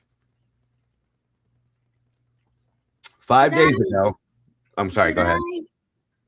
I think I read somewhere on X this morning that somebody is starting a GoFundMe to receive a GoFundMe for $50,000 to receive information on Nancy Guthrie's whereabouts. Let me look. That's an interesting theory. Well, I mean, they were talking about it the other day. You know, Harvey, just pay it. You got He said many people have said, why don't you just pay it? He's paid for stories before. And we know that he has it, but he said he doesn't want to get involved in the case. What? You're involved in the case. They're responding only to you and communicating only to you. Yeah, didn't Mark Garagos say, just pay it? Right. Absolutely. Okay. 5 days ago was Wednesday, February 11th. Okay. I don't know of anything in particular. I can't remember, I should say, if anything specific or special or in particular happened on Wednesday, February 11th with this. But based on what he just said, this person told him, I know what I saw 5 days ago south of the border, and I was told to shut my mouth. So I'm taking his claim as being that he saw who he believed to be Nancy Guthrie in Mexico, on the other side of the border, of course, with these people. So there's multiple people that he's clarified now with them. I don't understand how the FBI cannot break and the ISP and find out who this is. This guy is basically extorting money for the whereabouts of Nancy Guthrie. Any thoughts on this, Tomboy? Your mute button. Fucking mute button. Mm-hmm. No, I don't. I just. All right. So I've started to get a little bit of a picture in my head now. Okay. Welcome, Anonymous. Welcome, Simply Solo. Dinocytes, welcome to you. Jesse, I've said hello, Jesse, but hello again. Idaho 4. Idaho. I think I said that right. 4, welcome. Why are we listening to Harvey Levin? We're listening to Harvey because he's the one that's receiving these messages, unfortunately. Hi, Terry. Good to see you. Okay. And Noel. Good to see you, Noel. Sleuthy Kitty, welcome to you. Grace Kirk, hello. All you guys that have jumped in, Gary King, everybody, it's wonderful to see you guys today. Leash 23. New York Times has an interview with Nancy Snay. Okay, yeah, thank you for that. I'll pull that up next, Miss Girl. So, this states that, here, I'll show it to you while I'm reading it to you. I don't know if you can see it, but it's kind of tiny. Statutes of the criminal offenses involved with the stop of these two statements of factual grounds for the seizure of forfeiture. On May 15th of 2025, Marana police officers observed a vehicle driven by Luke Daly driving in a manner that still kills me. It does. driving in a manner consistent with drug trafficking. Kayla Day was a passenger in the car. An officer walked by the vehicle while it was parked in the Walmart parking lot at 7635 North Latola in Pima County. He observed drug paraphernalia in plain view in the car. Consequently, the vehicle was searched and officers found a duffel bag excuse me, on the passenger seat that held a 9mm 8R pistol and loaded magazine. Day had a backpack in her possession that contained a for sale amount of F pills and 17 sub strips. Officers also found, and see, that's a high end. That's going to give them a lot of time. Okay.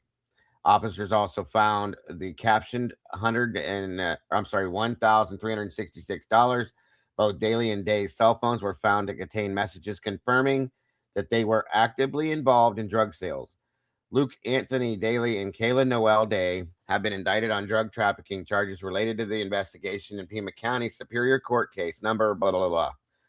Responding to the notice of pending forfeiture, any person or entity wanting to claim a lawful interest in the defendant property must sign and file a timely, proper, verified claim in the Pima County Superior Court using the caption and case number set forth on the top of page 1 of this notice. The claim must satisfy the requirements. Well, none of that rest of that matters. But welcome to the Sauce Lone Tree. Great to have you here. Appreciate you joining the family. So that's interesting to me. So I'm really starting to form a picture in my mind now. Kayla Day is, I'm guessing Nancy's great niece. Does that sound right, Tomboy, with what I was trying to...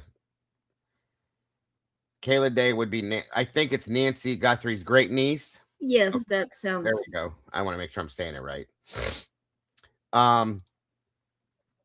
She knows that they have money because she's part of the family. It sounds like her boyfriend is Lucas Daly. We know that Lucas, his mother, and his brother were all detained at one point. The Range Rover, they pulled over, they held up a sheet and pulled something out of the back, or they were looking in the back. And now we have this person saying, I see you, Jenny. I see you, dear. Thank you for being here, hon.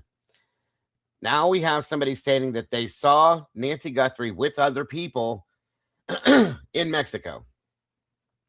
The letter that they sent, was it the second or the third one, Tomboy, where he said, be prepared to go international?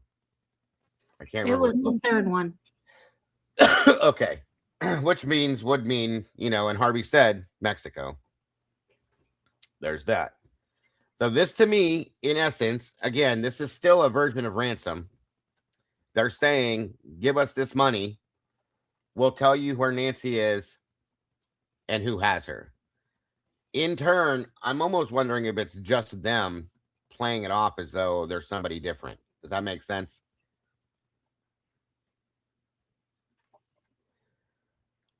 I'm confused on how they said she takes medication daily or she will die. Wait, what?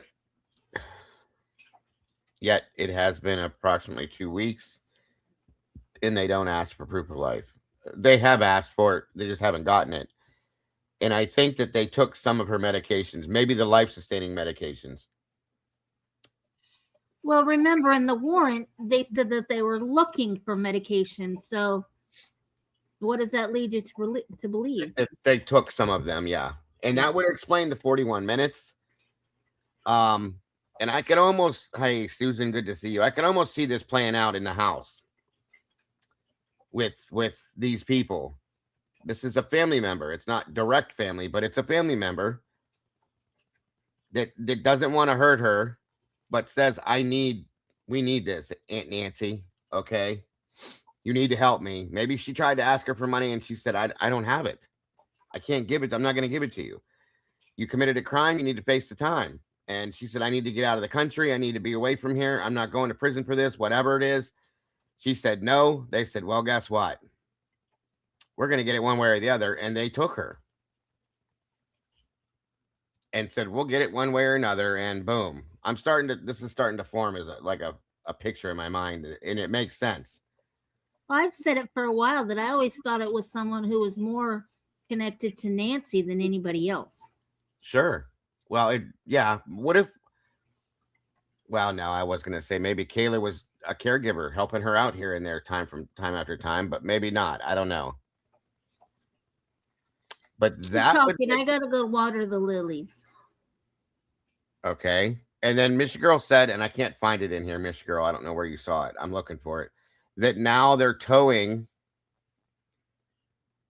Luke Daly's vehicle. What if because there's no mention of Kayla?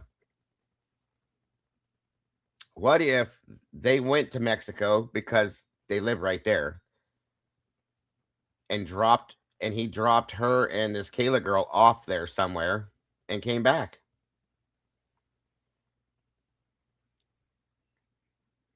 Because that way it wouldn't be so conspicuous, and he had his court hearing pushed to May. Interesting.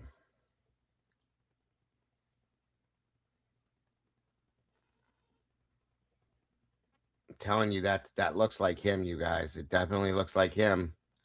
This picture, that thing that Molly did, the statue, the height, the weight, all this stuff that I was told about. This looks like I think it's him. Honest to God, I do. And we didn't see the female. Maybe she was in the house already talking to her aunt. If it's her.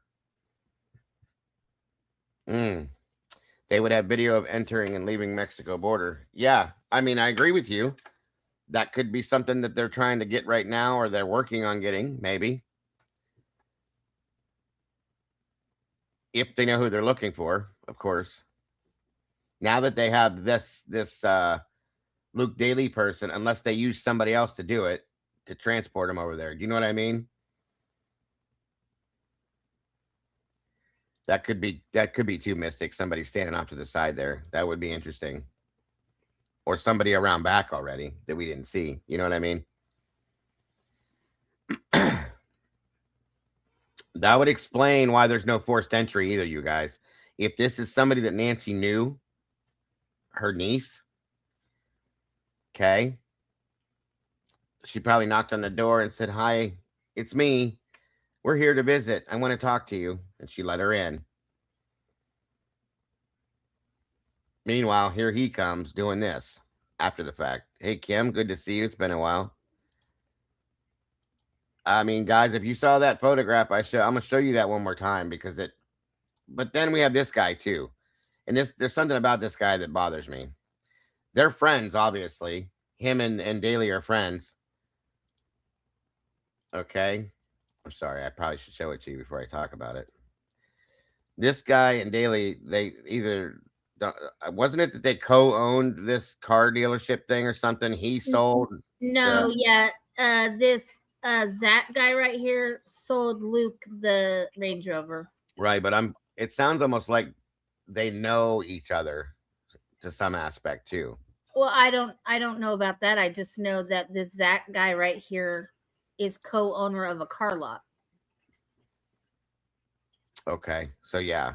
And Mr. Girl just said the newest update now, they're towing that Range Rover or whatever vehicles are at Daly's house. So there's that. Yeah. She either went before or after SRB. You know what I mean? Is JLR saying anything about that Range Rover being towed? I don't know. I'm going to go look right now. I'm just trying to keep up with everything now. But that theory in my mind makes some sense. I'll just say. As much as Nancy travels, because she travels to and from New York and all this stuff. Of course. I wonder has anybody looked to see if her passport is missing? That's a good question. I was going to mention that and I forgot about it. That's a good.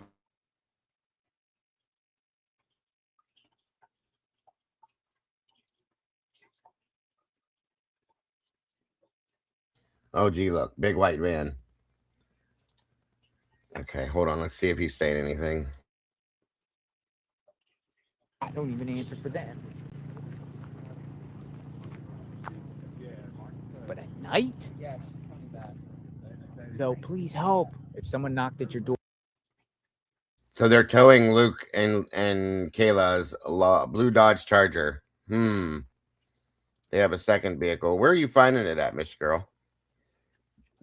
Or 2 a.m. and started knocking, saying, "Help! Help! Help!" As would you open then?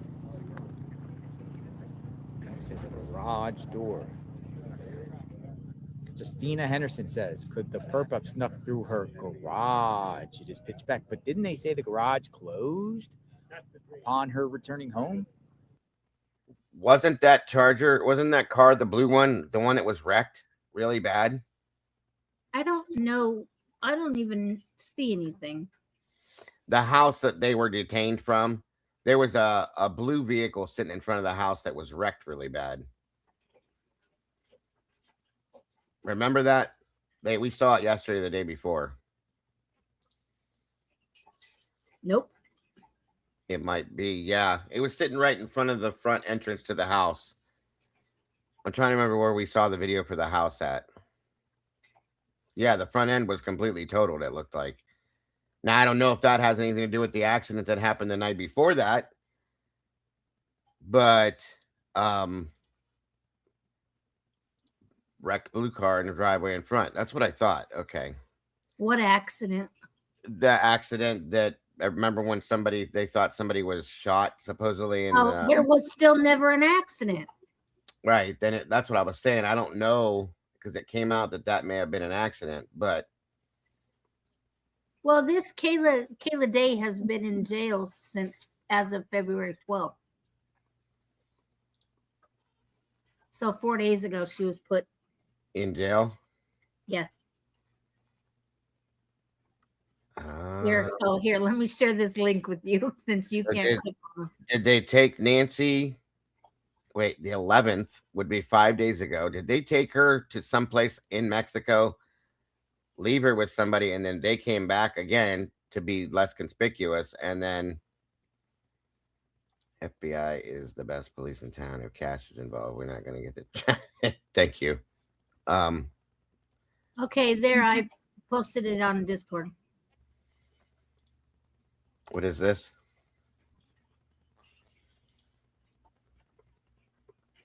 What the hell is this? Captain Kevman? It's just the video. I didn't look at no name. It just brought me to this. Hold on. To be clear, I'll read this. The Guthrie family, to include all siblings and spouses, have been cleared as possible suspects in the case. The family has been nothing but cooperative and gracious, and are victims in the case. So, and I've kind of felt that way. Really? Hold on. Oh, gee, there he is again.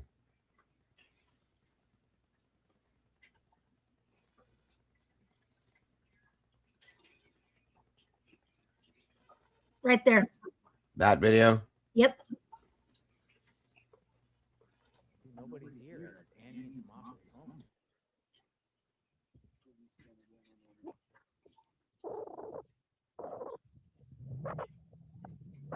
Criminal Network's going to take us to the spot the feds took them down the road here, but this is Annie and Tomaso's home. February 12th. February 12th? She was arrested February 12th? Hello. Holy smokes. She was arrested February 12th. Whoa. What's up with that? You guys got to listen close. February 12th. When was February 12th?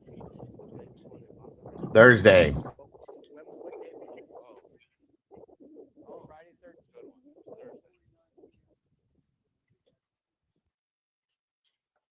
What night did all that stuff go down, Tomboy, with all that? Friday. It was Friday? Okay. Friday. 11:49 p.m. on the 12th. Kayla Day gets arrested. The next day, they go to the house and raid it. Friday 13th, right?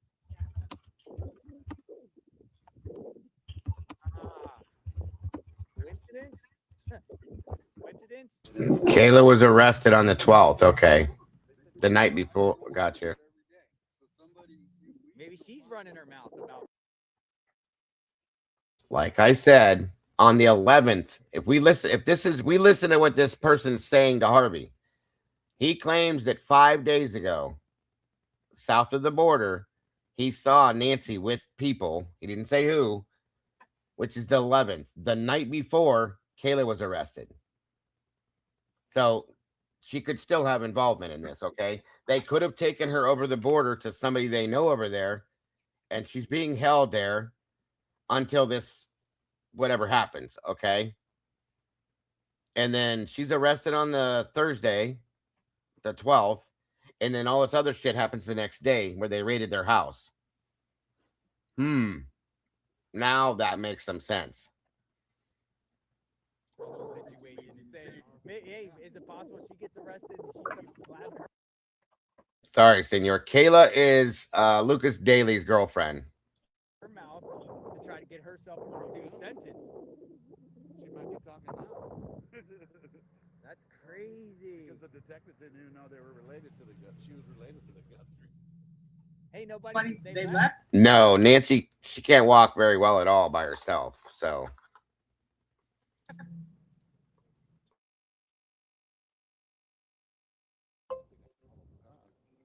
If you just came in, put on headphones or turn. I have this turned all the way up. I don't know why it's so low.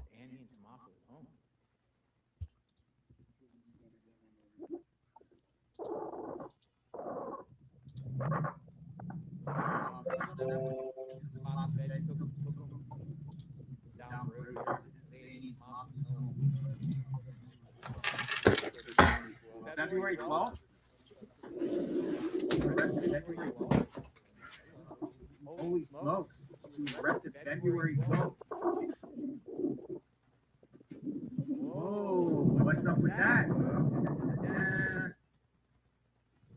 February 12th. When was February 12th? When was April?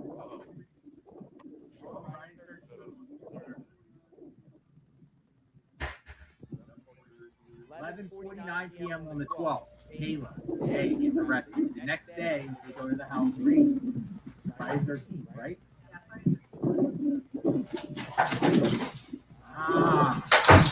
Coincidence? Coincidence?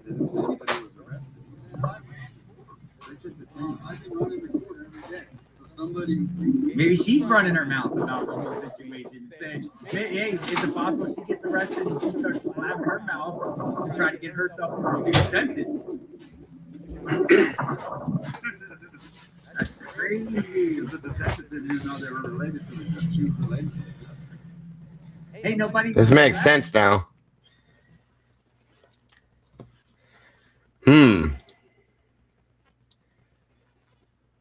Yes. Kayla Day is related to Penny Guthrie by marriage. I have that info. So this just came to me. 1 minute. Give a damn press conference. A statement from Sheriff Chris Nanos on Nancy Guthrie investigation. To be clear, the Guthrie family, to include all siblings and spouses, have been cleared as possible suspects in the case. The family has been nothing but cooperative. We already read that. To suggest otherwise is not only wrong, it is cruel. The Guthrie family are victims, plain and simple. Please, I'm begging you, the media, to honor your profession.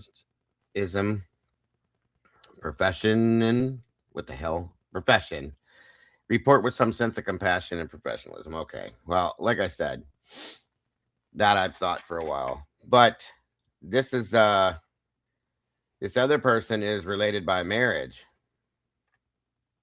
FOIA and find out she got all the tea. Mm-hmm. Her rabbit hole runs deep. Yeah, Kayla is Luke's girlfriend.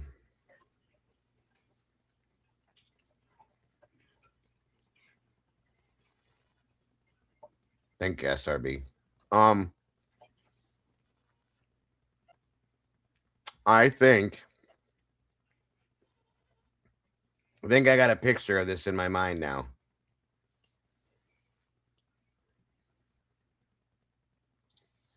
Very interesting. Does any of that make sense what I said, Tomboy? Thank you, SRB. Well, yeah. I mean, honest to God, it seems like the most relevant situation.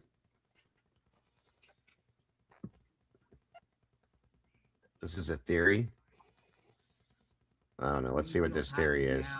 Well, stitches, we can just stitch you in so you don't keep falling out.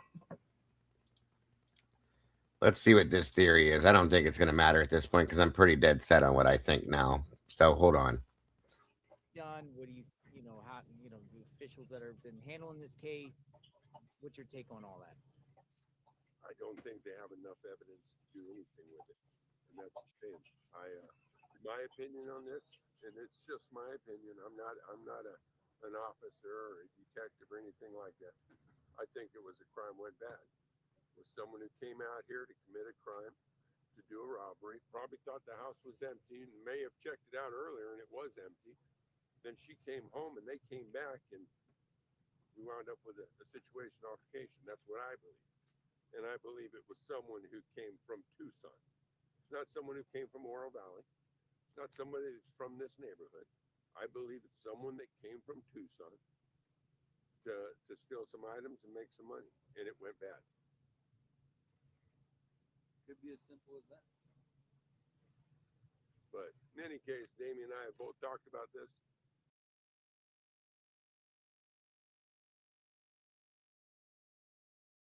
Wasn't Kayla Day arrested with Luke Daly when he was arrested on the fentanyl distribution?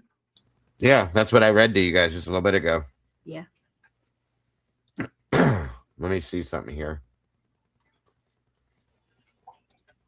I think we figured it out, you guys. Honest to God. Maybe not all the specific details, but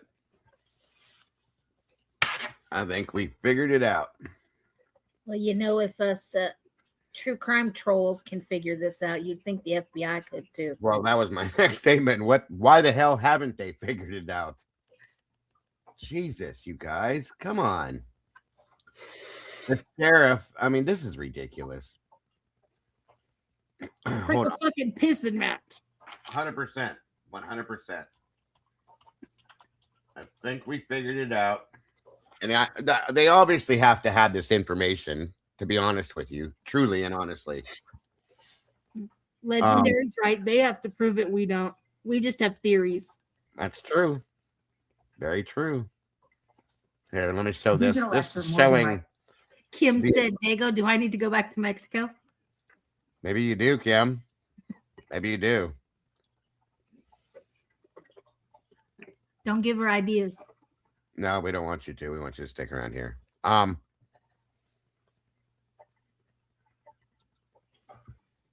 Thank you, Grace. Hold on a minute here. This is explaining the escape route. This might even explain it more. Is with us now, CEO and founder of the National Center for Open and Unsolved Cases, also the host and editor of the podcast and Substack Crime Reconstructed.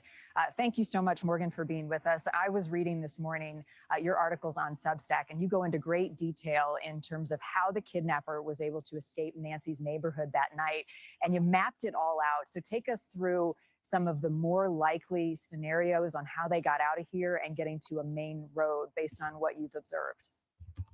Yeah, and one of the obvious questions is, was it a burglary gone wrong or was it not a burglary? And that actually informs then the behavior when you start looking at exit strategies, right? So if it was a burglary that had gone wrong, then you have to ask yourself under what conditions would abduction be less risky than fleeing the scene.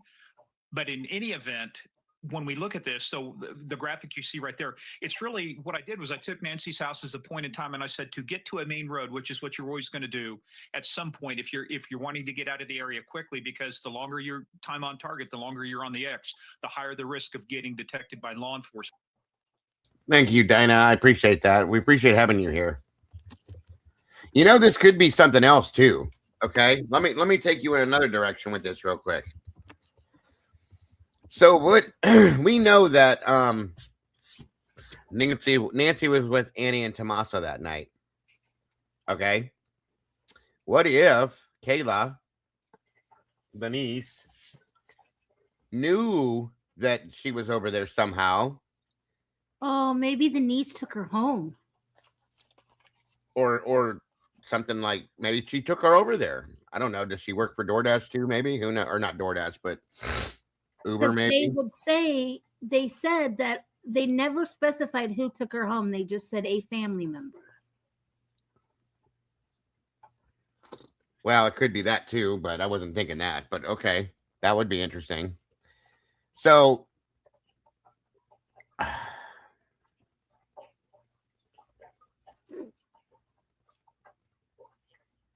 Oh, they go. Okay. Kayla Day would be the great niece to Nancy. uh-huh. You can But, explain it to her. what I was gonna say was, explain it to who? Kim. Kim said, wait, there's a niece now? Oh, yeah. Okay, so, well, I thought if you want to, you're welcome to join me, Kim. I know you're busy, but yeah, Kayla Day was pulled over when Lucas Daly was pulled over in May of 2025. Okay, Kayla Day is the great niece of Nancy Guthrie, based on due to marriage, I believe, from what we figured out. And she was arrested on the 12th. They both, I think one of them was on the run. I think that was Kayla, and the other one had Lucas had his trial or hearing scheduled for the 26th of this month, but it was pushed to May. Yeah, she's related by she's Penny Guthrie's daughter, and Penny, I'm guessing, is a sister to Nancy, either by marriage or her own. I think it's by marriage. Her might be so Savannah's father's sister, I'm gonna guess. Sorry, Kim. And I have the Molly, of course, because Molly can find anything. Found the relationship and how everything is linked together. Is what I showed you part of. Penny Faye Guthrie, 64 years old, second level relation, which would make her like a sister or sister-in-law to Nancy. So I'm guessing that it would be Savannah's father's sister. In turn, this other girl is this Kayla is either her daughter, either Penny's daughter or granddaughter. That's how we put that together. That's how it lines up. At least it looks.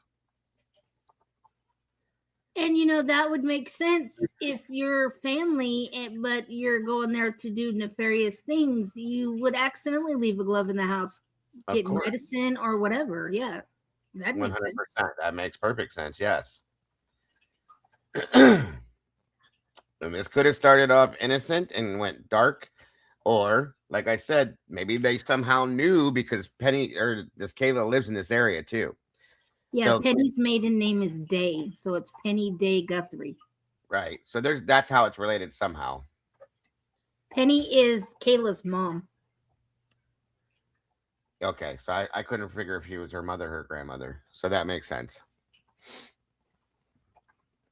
So there's that.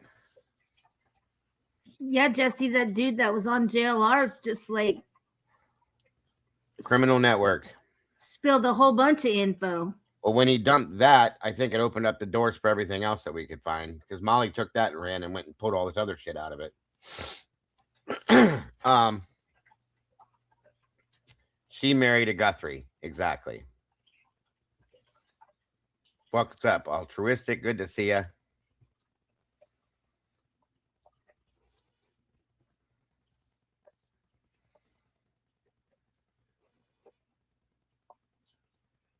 Wait, what are we talking? What are you saying here for you? Go back up a couple. I am. Also, I'm not a pessimist, very optimistic here, just because Savannah is being that way, but I have an instinct with spiritual world, and I don't think she is either. I think that's what drugged this out, you guys. That's my opinion, and I'm gonna tell you right now. My opinion is that everything went south. I think something happened, either Nancy, because of her stress levels, or lack of medications, or something happened. What's up, Matt? Good to see you, buddy. And Randy Fur. But I think that something went bad. Nancy may have passed. Okay. And I hate to say this because this is not what I want for the family at all. This breaks my heart to say this, but she may have passed and they panicked. And that's when the ransom stuff stopped, I think. Yeah, the ransom notes. I agree with you. I think that's when that stopped. And I think that's when the whole, because Savannah came forward and they said they just wanted proof of life. Okay. That's never been given. And I think there's a reason why. It would have been super simple. If you guys remember, all this stuff ran into a brick wall. Savannah and Annie and Cameron, they came forward and said, we're going to pay. But nothing happened after that. And I think they were expecting proof of life, and then they were going to pay. They couldn't give proof of life because something bad happened, and everything shut down right there with that. And then they panicked and tried to run or something. You see what I'm trying to say now? Does that make sense? You don't kidnap in a robbery, though. It's No. I don't think that's what it was. I think that maybe that she went there to try to extort money from her. Possibly. I don't think it was about extorting money at all. I think it was about they were getting stuff delivered there that they weren't supposed to be. See, I don't think that's what it is. If the camera story is correct that Foya was talking about, that would make sense because they're monitoring it. What's camera story? You'll have to have Foya retype it. They were talking about cameras above. Yeah, that I knew. No, there's different ones. Okay. She posted it in here a little while ago. Got you. Either way, that's what I think. Somehow something went in that direction with this Kayla Day girl. Okay. Hey, Astastic and Chris. Good to see you guys. I think that's where this halted. I think that there was a ransom. I think that was that was supposed to be what it was. And I think something bad happened to Nancy. There was no way they could show proof of life at that point. And then they panicked. Okay. The sheriff said that none of the family members, the direct family members, are. You're right. That doesn't mean that she's not, because she's not a direct family member. She may not even be listed as a. They're talking about Annie, Cameron, Tommaso, and Savannah. That's who they're talking about in that statement.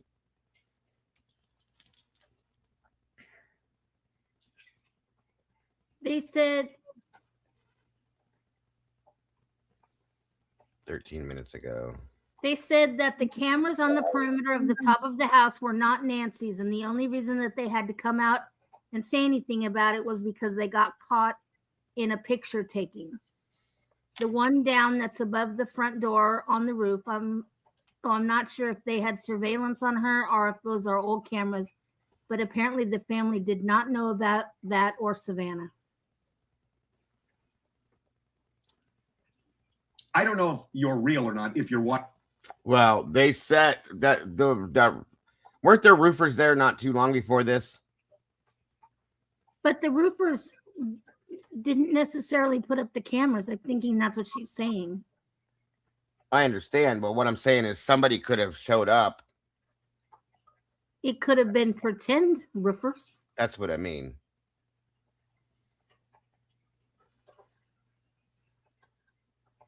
So I looked at flight logs leaving from the nearest airport, and Sunday does that happen, that she was called missing or whatever. A flight left to Guadalajara, and that's my big hope she's alive. That would be amazing. Yeah. They've cleared Tommaso, Annie, Savannah, and all that. So That's what Lana was putting out, breaking news wise. No, I'm not saying they were pretend roofers.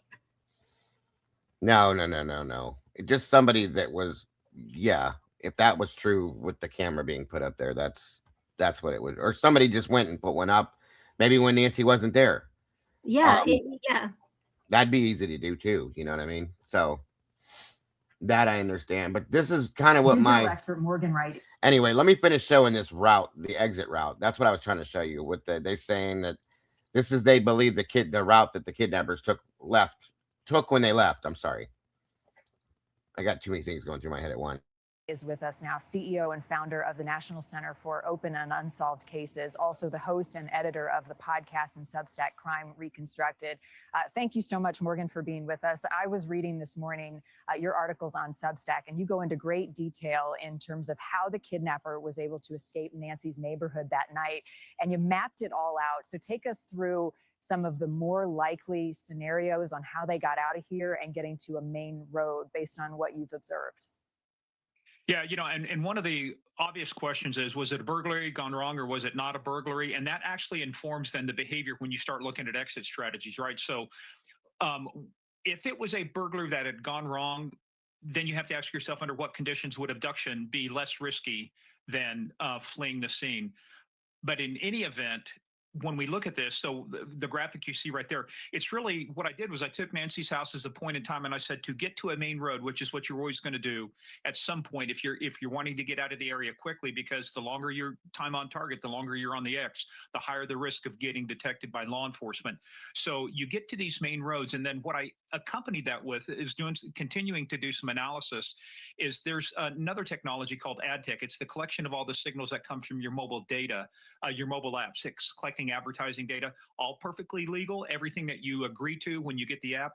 So we start mapping potential egress routes, how you're going to leave the scene, or initially ingress, who would come in, dwell. If this is a targeted kidnapping, you're going to have somebody come in, dwell, stage the area, actions on the objective, come back, and then leave the area, exfiltrate, the egress.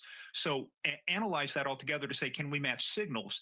And then the key thing is the pacemaker. The pacemaker is the most unbiased witness we have right now, because what you want to do from a timeline standpoint is exhaust that timeline to where you bracket it as narrow as possible. So 210, we know that we've got the ping, we see the intruder approaching, but 210 is when we know that we have a signal between the pacemaker and the phone.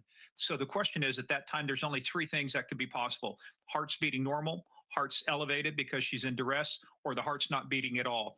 That helps us then bracket, that time frame. So the timeline, the technology, behavior are going to help bring this together. And part of human behavior, right after, whether it's under stress or it's planned, you're still exiting the area. So we're looking for behaviors consistent with the profile that meets whether it was a burglary gone wrong or it was a targeted action. Yeah, being out here on the scene, I do question the randomness. This is a hard place to find if you've never been here before. And even if you've been here before, the GPS doesn't always get it right. Interesting analysis there, Morgan. Let's talk about the gun and the holster. That's something else that you really honed in on, trying to determine the color of the holster, the type of the holster. Why might that be important? Because we're looking at infrared, we're not looking at visible light. Infrared is not visible light. So visible light does not act the same way that infrared does. So what you're seeing there, those aren't the true colors. The reason, like I have a green sweater on and a black turtleneck, is because light reflects it. So it's reflecting the green, it's reflecting the black. In this, the Cortex, the type of holster, it's actually not that same color. So what we're looking for, don't know exactly what the color is, but it's not that, because it's not a true reflection. It's an infrared reflection. So the wavelengths act different. Black absorbs. That's why you don't get any reflection. So in this case, it's acting differently. Light can reflect, it can refract, and it can, I think, diffuse. There's three ways electromagnetic spectrum operates. So in fact, all you have to do is look at your own cameras. This isn't starlight like what the military uses, image enhancement from the available light. This is infrared. So all you have to do is look at your own videos, look at your Nest or Ring, and see how different things look than when your light comes on, and you can now see them, under the light or in daylight. So yeah, that's why I don't put too much stock. It's not a white holster. It is a mismatch between a semi-automatic and a revolver. But it's not going to be a white holster because it's not white because infrared acts differently than light. Yeah, incredible. Don't we have photographs of Daly's arm showing a tattoo right here? If I remember correctly, we looked at it. I'm pretty sure he's got a tattoo kind of like mine. It starts here and goes down his arm. Because in the one photograph of him, his wrist is up. You can see on this guy a tattoo like right here, it looks like. Are you still your mute button, Tomboy? Yeah, I'm still here. I'm listening. Didn't we see a picture? Yeah, you can Okay. see. It almost looks like either the beginning of a cross or the end of a cross. Yeah, I know he's got something on his arm. In the one photograph we looked at him, it comes down like mine does there. So I wondered. Motive, Kim, I'm going to say it was either extortion for money to maybe get out of the country to avoid going to prison for the drug charges, or drug debt, or just drug money, period, or something in that aspect. I'm just guessing. That's a guess. I can't give like a for sure. But that would be my guess as far as like motive. Interesting. All levers that law enforcement can pull as they put pressure on this suspect and try to closely identify all of the different characteristics about what he's wearing and what he's doing. Really appreciate it, especially the neighborhood analysis and the different routes for the suspect that night. Thank you for watching. Subscribe below and download. God, I hate how loud he is. Dago, did you just read what Foya just said? The one I just pulled up now? Yeah. The day that they told it, even though they took that sheet and put it on the back, and must be her remains came back from back there, but I think they're telling that car this morning, towing that. Oh, that could make some sense. Did they have a dog there for that? Did anybody see if they had a dog sniffing around that SUV, the Rover? I don't think so. James Moen, good to see you, brother.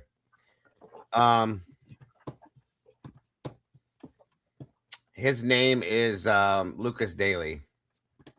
Yeah, I don't think she was in the car, but I was wondering if they had dogs around it that sniffed something out. See, here's the thing, folks. These people could be involved. There's a grand possibility that they handed Nancy off to somebody else and they took her over the border. I'm just saying there's multiple angles that this would work. They had a dog at the house and a dog over there at the raid, so they also have the medical examiner, but I'm not sure how long she stayed, or I don't know who it was. I wasn't paying attention. No, I get it. Either I didn't get to see it till it was too late that night either. I don't necessarily know if they took her across the border or if they took her real close to the border. Well, if we believe what this person is saying to Harvey,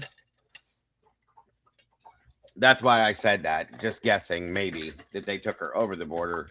But you're right. She could just be real close. And it's weird because Carlos Palazuela, I think his name was, the first guy they detained, lives very, very close to the border. And yeah, but what is the connection that he would have? That's what I don't understand. Unless somebody knows him and they're like, oh, let's get them off our tail and we'll call in on him. That could be. That could be both, a red herring. Not unheard of. Not at all. The biggest problem we have with this whole thing is if she went over the border, who took her? And there would be cameras and border agents and all sorts of things like you guys are saying in the chat. Unless they went over somewhere besides through the main entrance into Mexico. How the hell else are you going to get there? Unless you go in a tunnel or go through a fence. I don't know. That's the thing. Zach lives very close to where Carlos is living now, or was detained. See, that's interesting. Zach Dahoob is the other guy that I said looks a lot like Daly, that supposedly sold him the Range Rover. And if they're all friends, and that could be too, unless they put her in the trunk of something. Yeah, but when you're going into Mexico, they don't search you nearly as much as when you're coming out. Right. So if they went in, maybe they did have her in the back. Okay, here's the scenario. They could put her in the back of a semi for all we know. Yeah, if they put her in the back of the Range Rover and there was blood in the back of the Range Rover because she was bleeding, folks, that could be why they covered it up. And then they dropped her off somewhere and came back. If they got away with crossing the border without being checked. Yeah, I had read that Range Rover is tied to the Russian mob. I did hear that.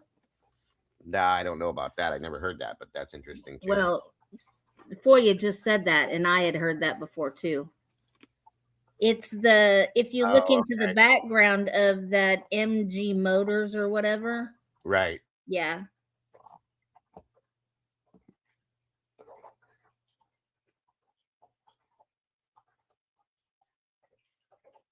Altruistic here now.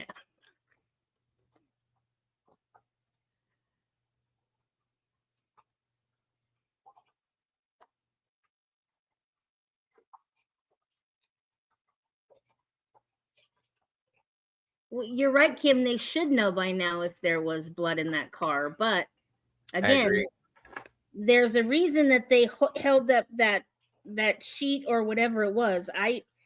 That is something new to me, and I live in a border town, border state.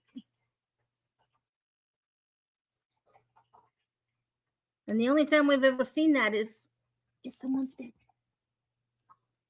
Yeah, I mean, it could be. That was just a theory. Like, I don't know if that's true or not, but yeah. And again, I don't know that she is in Mexico. I'm just basing this off of what whoever this person was said to Harvey, which could be a complete lie. It could be a complete ruse. But if that's true, is what I was saying. I don't know.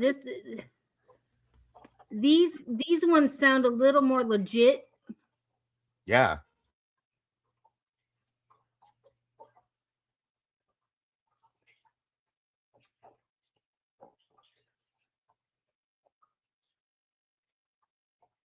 And that could be too. They do that a lot.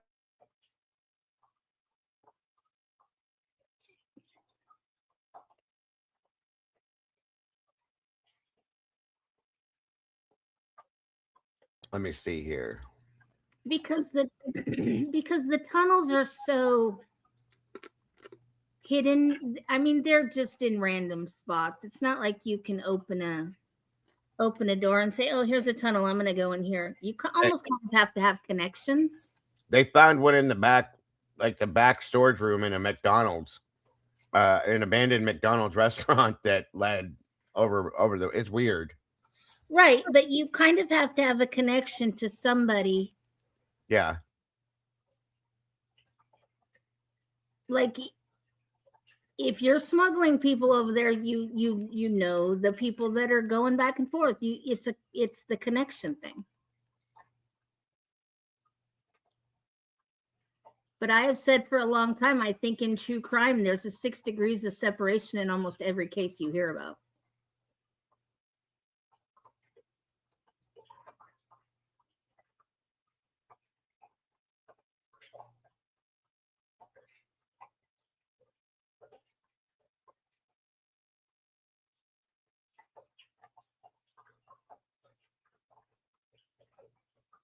Hold on, guys. I'm trying to load something up real quick here. What the hell? Digger, while you're waiting on that, did you hear that Robert Duvall died? No, I didn't. Oh wow. If you could just read your Discord once in a while. Yeah, if I had time, I would. Sure would. It's on your messenger. You should be able to read it. When I have time, I do. But I don't have all the crazy things going on in my real life that I do. Really, I just sent it to you. And I'm right in the middle of this, so I didn't see it until you just told me about it. Look at you all crunchy today. I'm not crunchy. You're the one that's crunchy. You crunchy. I'm not bothered by any means. I thought Brian did a recent update or something. I guess maybe I misheard that. I want to know who this DNA comes back to. That's the biggest one that I want to know.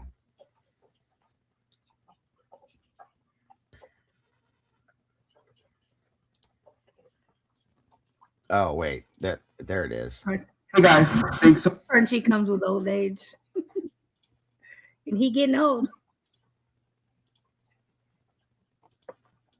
All right, 1 minute, you guys.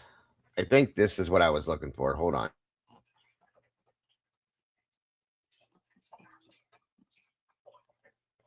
So much for checking out my show. I really appreciate it. Please click to subscribe. Of course, I'm still in Arizona. It is Sunday. A lot of big developments I'm going to get to in this episode. This is Nancy Guthrie's house. Obviously, this is kind of where I've been stationed. But we got a new statement from the FBI talking about DNA that was found on one of the gloves that was recovered. And this could really be significant, especially in light of the DNA that we know was also found inside Nancy's home. So I have a DNA expert who I'm going to talk to, who is going to join me in a couple of minutes and explain the significance of this and why this does mean we could be getting closer to a suspect. Also, you guys remember the SWAT raid Friday night that I was at. I went back out to the house where the raid happened. Been a couple days later. I find a lot of times when you go back to places a couple days later, you can see if people want to talk then when things sort of simmer down. So I'll show you what that was like. Really nice neighborhood, by the way. So I'll take you back to the house. And then also more drama with the Pima County Sheriff. In this episode, I have an interview with a sergeant from the Pima County Sheriff's Office, who is also the union president, who is very concerned about the way the investigation has been handled. He's concerned about a lack of experience with the detectives on the case. And he I think the timestamp on this was 10:45 this morning, I guess. I think. Don't quote me because I'm not sure how to read these. Explains to me what he thinks should be done differently and also what is being said within the department. It's the first time I've been able to interview him, and he is a sergeant with the department right now. And he was able to speak freely because he's got the protections because he is the union president. And then lastly, I'm going to get into the signal sniffer. Remember I told you guys about that? That is this device that I've now found out came from the FBI that they attached to the helicopter that can actually sense Nancy's pacemaker. Everything new I've learned about that also coming up in this episode of Brian Enton Investigates.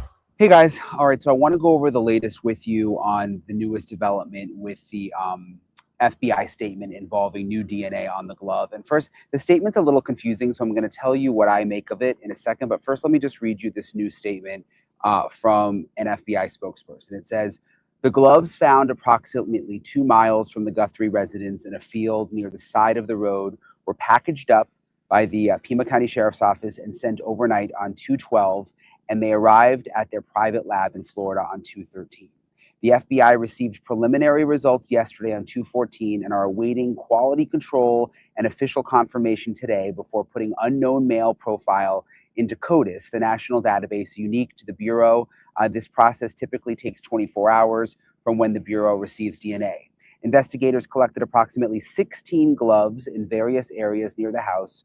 Most of them were searchers' gloves that they discarded in various areas when they searched the vicinity. The one with the DNA profile recovered is different and appears to match the glove of the subject in the surveillance video. Also, when we're done with this, I have an interview with a neighbor too.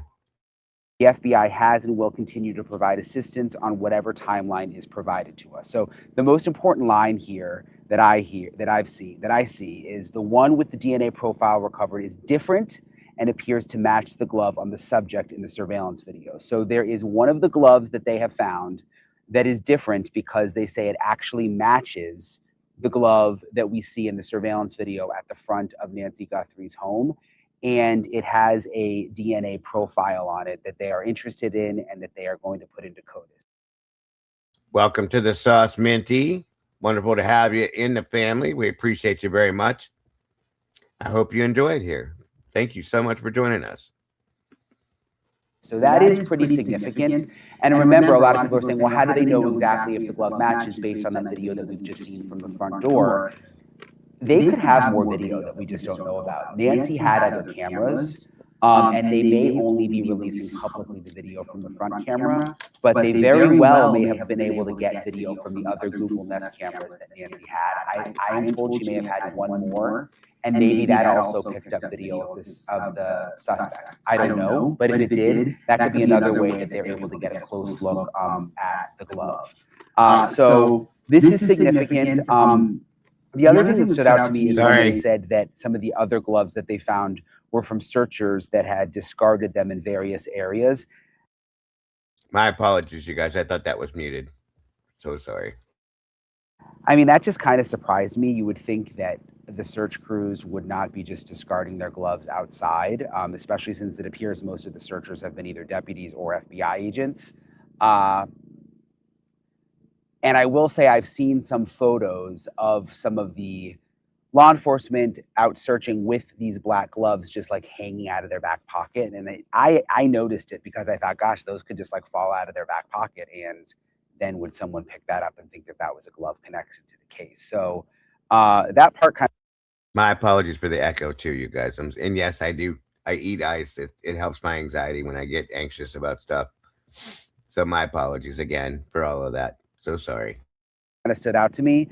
But really the main message here is that they have a glove with the DNA profile recovered, and that glove appears to match the gloves of the subject in the surveillance video. Later in this episode, you'll hear me. I talked to a sergeant with the Pima County Sheriff's Office who actually happens to also be the union president, which is why he was allowed to talk to me. But he'll explain he's skeptical of this glove actually matching back to the suspect, just because he says there really are a lot of these gloves around. There's a lot of homeless people around. He says there's a lot of people who wear these gloves for different work that they do.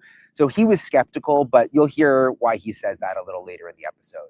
I also want to remind you, when it comes to DNA, there was another big development over the last couple of days. The sheriff said that they found DNA in Nancy Guthrie's home, which is back there behind me, that does not connect back to Nancy Guthrie and does not connect back to anyone in her, circle of people that come to the house.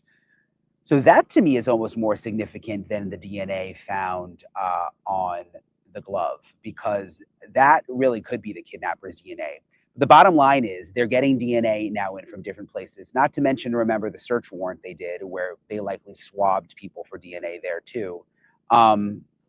So the bottom line is they're getting DNA in now from different places, and this is when you start to see a case come together from the experts that I've spoken to and from the cases that I've covered.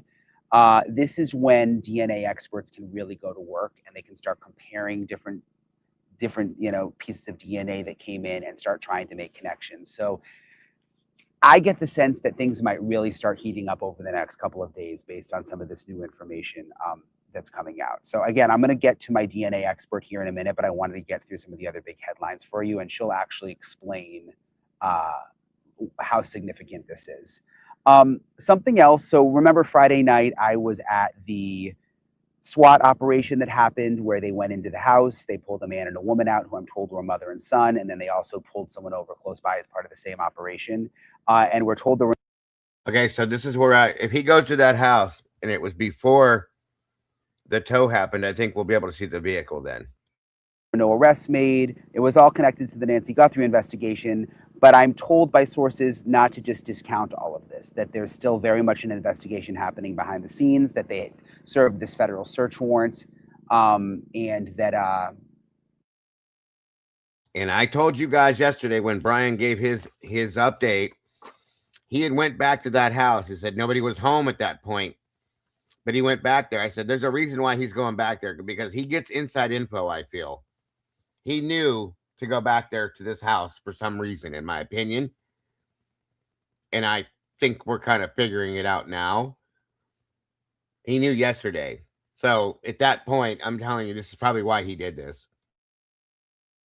you know, they're still processing evidence. So I went back to the neighborhood today.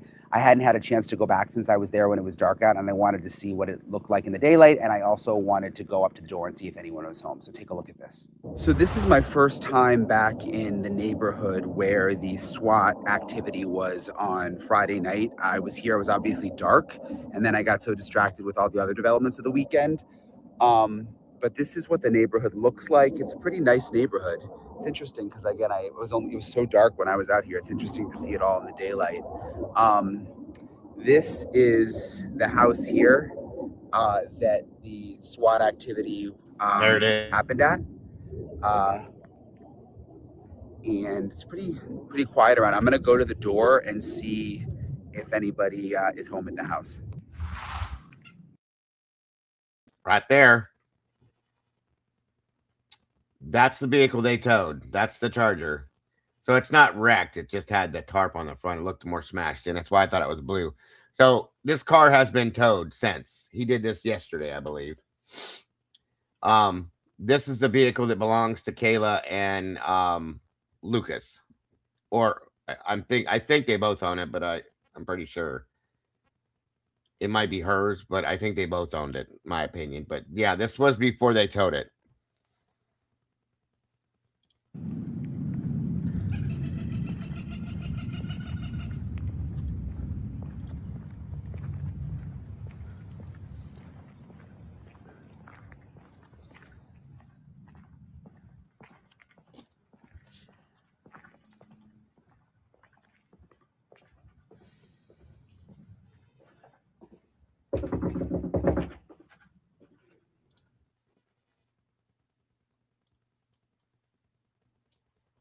All right, I'm going to pause that for a minute. This was just sent to me February 14th at 6:51 a.m. 2 days ago. It says the medical examiner arrives at home linked to Nancy Guthrie investigation, Pima County, Arizona. The medical examiner's vehicle has arrived at a residence where authorities earlier detained multiple. So this is the house that Brian's at, that we're watching right now. Numerous federal agents, forensic teams, and local law enforcement personnel remain on scene as the investigation unfolds. According to the initial reports, 3 individuals have been detained, a man, woman from inside the residence, and another man who was stopped in traffic. A man, woman from inside the residence and the traffic. So, okay, so that would be Lucas Daly, Mary Chapman, and her other son, Matthew, I believe, were their names. I'm sure Tomboy, I think, knows and could correct me if I'm wrong. It is believed to have been returning to the home when he was stopped in traffic. That's Lucas Daly, okay? I think that's who that was, we were told. Some reports indicate the man from the traffic stop may have been shot and is either critically injured or possibly deceased, though that has not yet been officially confirmed. Authorities say a formal statement from Pima County officials is expected soon. This is a developing situation, and details may change as more information becomes available. Now, we were told this the other day, but I don't know. But why is the medical examiner there? They don't send the medical examiner to somebody's house to help in an investigation for no reason. That's kind of wild. And again, we heard about this the other night. I think it was Dolly from Dolly Vision who was live that was freaking out, took his stream down because he said he saw something. I don't know, guys. I can't verify any of this, but this is quite interesting, and it does kind of line up with some things. So I got to wonder. Foya said, I also believe that Lucas was never let go. It was a federal warrant, and ME going to the house, and the way that Savannah made that last video, I think it's a ruse that and they said that the last message that Savannah dropped on Instagram was to a female individual. Okay.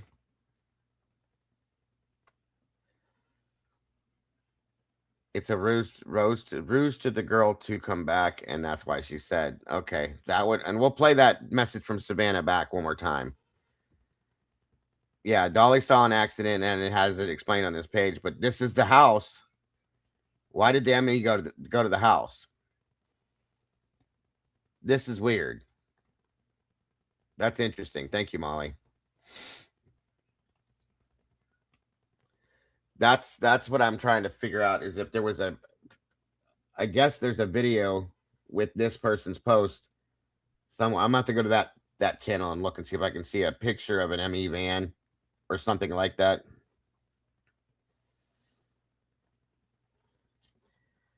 The point, I guess we just got to put all these things together and see what works. So on a federal warrant, you don't have to have a reason to keep them. Why did they have a federal warrant for this and they didn't have one for Carlos? That's my question. Anyway, let me move this and get back to what Brian was doing. Oops, sorry, you guys.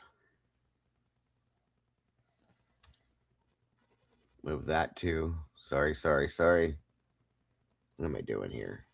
There we go. All right.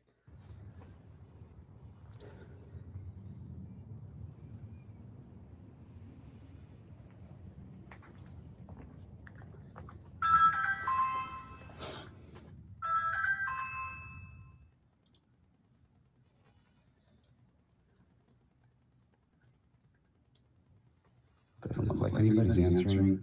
I think other reporters have already been here.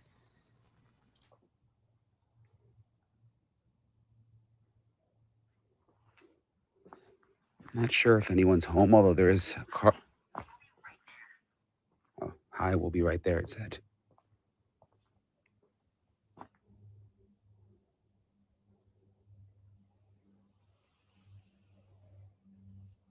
I don't think anyone's coming. I did. I saw someone in the window. Hello? Hello? There was a woman that just opened the blind just for a second. But yeah, I don't think they're coming out. Like I said, I think some other reporters have been here, and it looked like a kind of an older woman that opened the curtain just for a second. There's this car that was in an accident in the driveway.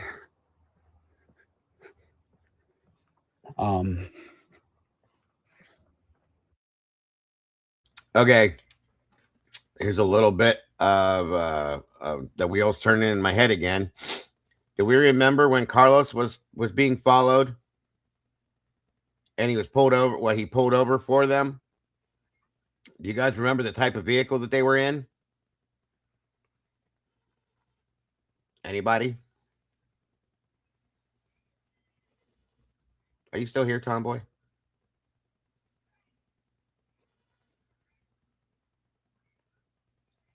And it was white.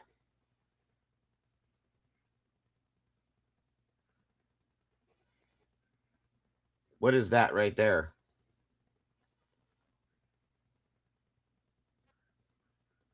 I don't think it's the same vehicle, but it kind of has the same. It's a white sport utility vehicle. Think about those two things together. Look at this vehicle. And then, no, the other traffic stop inside your bones was a white van. But then I'm just saying little things that are kind of the same. You know what I mean? That's all. It's just interesting.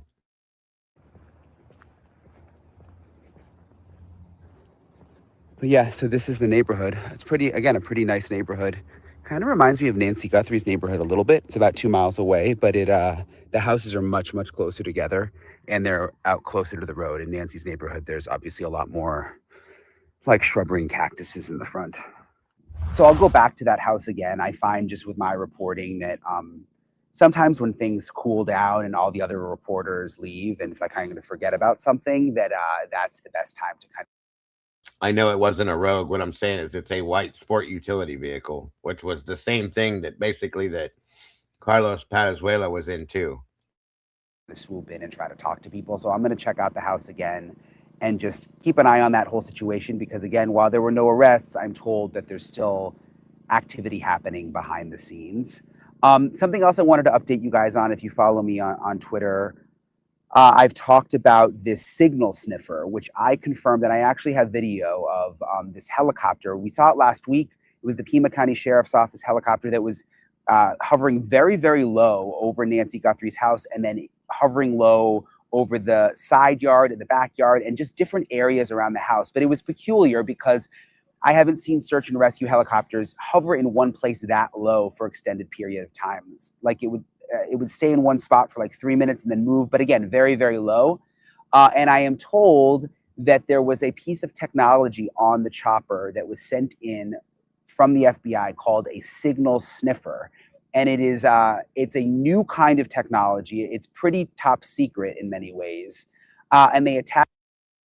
That's what I thought it was a Murano.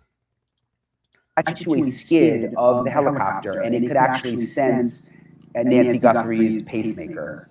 Again, I'm told it's an imperfect science and it's a new technology, and it has to hover low and it has to stay in one place. That's why the helicopter was just like not moving around a ton. But they believe that there's the possibility that it could actually pick up on Nancy Guthrie's pacemaker. It also, by the way, picks up on other things. AirPods, I'm told, smart washers and dryers, all of those things. So it becomes a little complicated trying to narrow it down. But it's interesting. It is a technology that they have used in the past. And I confirmed that with one of my sources on the ground. And then News Nation reporter Libby Dean, who's my friend in D.C., also confirmed it with her FBI source that the FBI did send that technology in. And then it has been used, which is just interesting because I've never heard of something like that before. And it's just kind of fascinating that they could try to detect Nancy's pacemaker. And hopefully, when I saw them using it, it was over a week ago, so I don't know if they've used it again, but it's kind of a neat piece of technology that they're using in this investigation. I want to go now, though, to Cece Moore, who is a famous DNA expert. She's worked on a lot of big cases, and I want to get her take on this latest information that we got from the FBI regarding the DNA on the glove and also the DNA in Nancy Guthrie's house. I'm joined now by Cece Moore. It's nice to see you, Cece. And I think it's quiet out here. Hopefully, I'm outside Nancy Guthrie's house, so sometimes it gets a little noisy out here, but I think it'll be okay. Just a lot of people in the crime community know you, obviously, but just for people who don't know you, tell me a little bit about your background. Well, I'm one of the early pioneers I'm sorry again. I keep forgetting to hit this damn mute button. My apologies. of genetic genealogy, and then that transition into using it for law enforcement purposes. And I am the chief genetic genealogist at Parabon Nanolabs. My small team and I have helped law enforcement solve over 365 cases now. So I think we've really proven the power of investigative genetic genealogy. For sure. So I'm glad you're the perfect person for me to talk to about these latest developments with Nancy Guthrie. The first thing I wanted to ask you is this new information that came out from the FBI about this glove that was found 2 miles from Nancy Guthrie's house that they found some DNA on, and they're going to put into CODIS, I guess, after they finalize the testing. What do you make of that? What does that mean?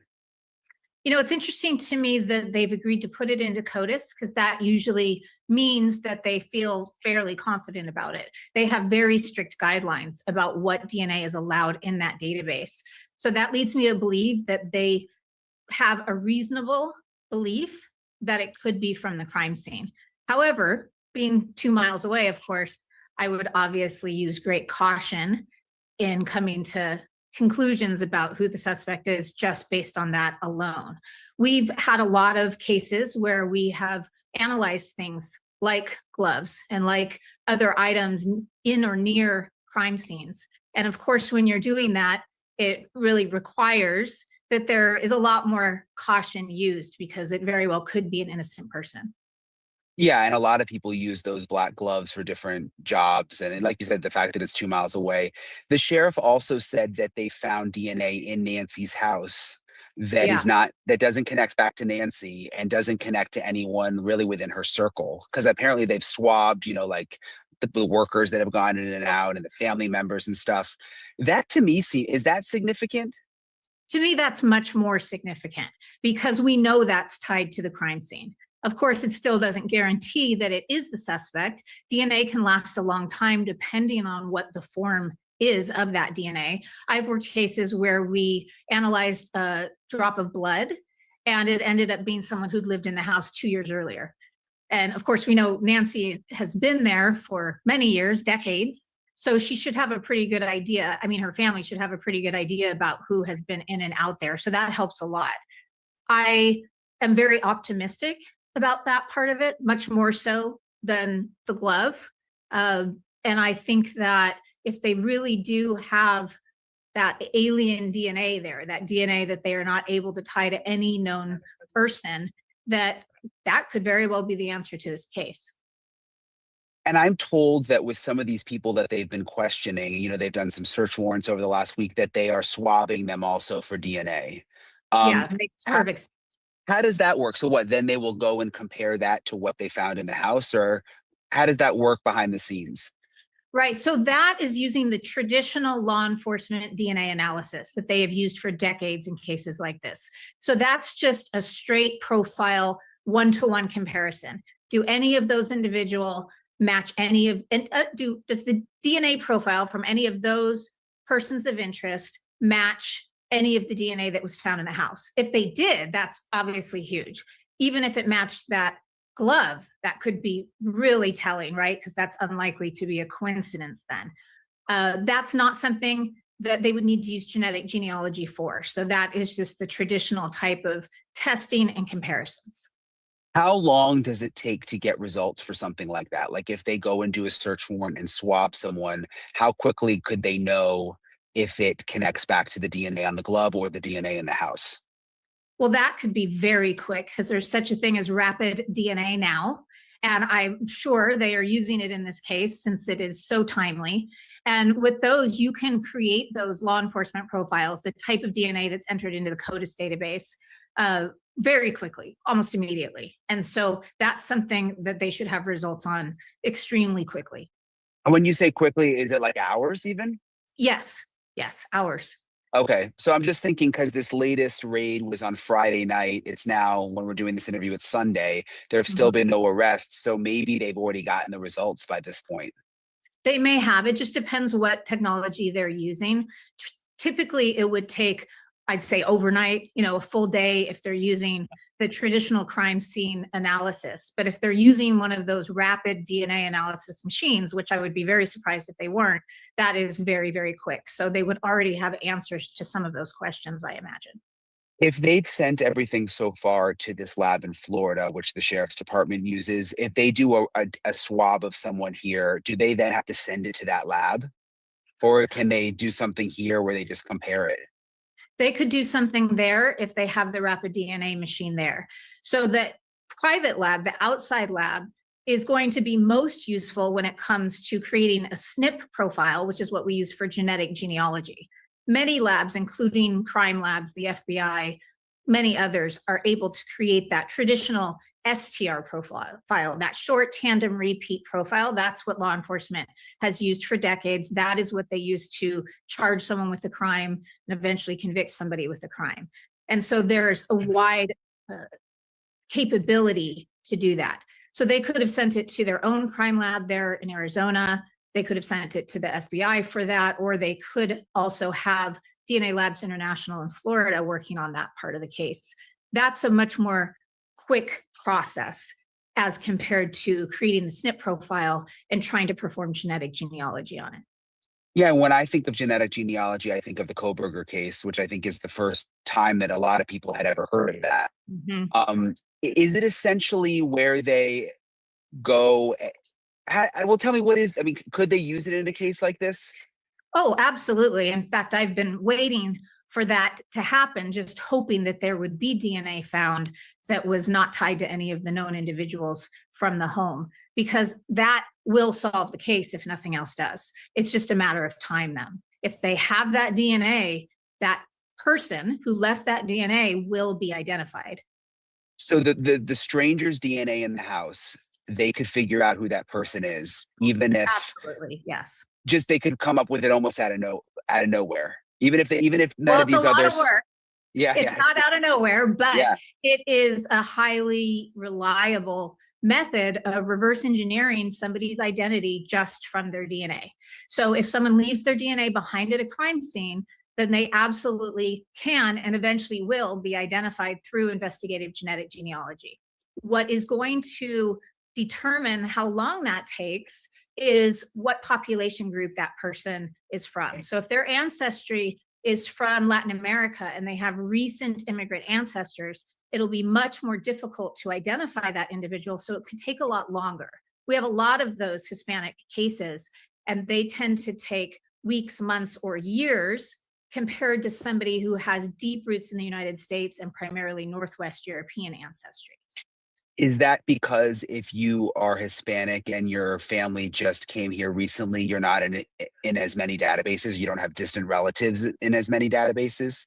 Exactly. Now, they could get lucky and there could be a close relative in the genetic genealogy databases, but that's really unlikely. And that's because despite the fact that over 50 million people have taken direct consumer DNA tests, for law enforcement cases, we are limited to the 2 or 3 smallest databases, which is less than 2 million people.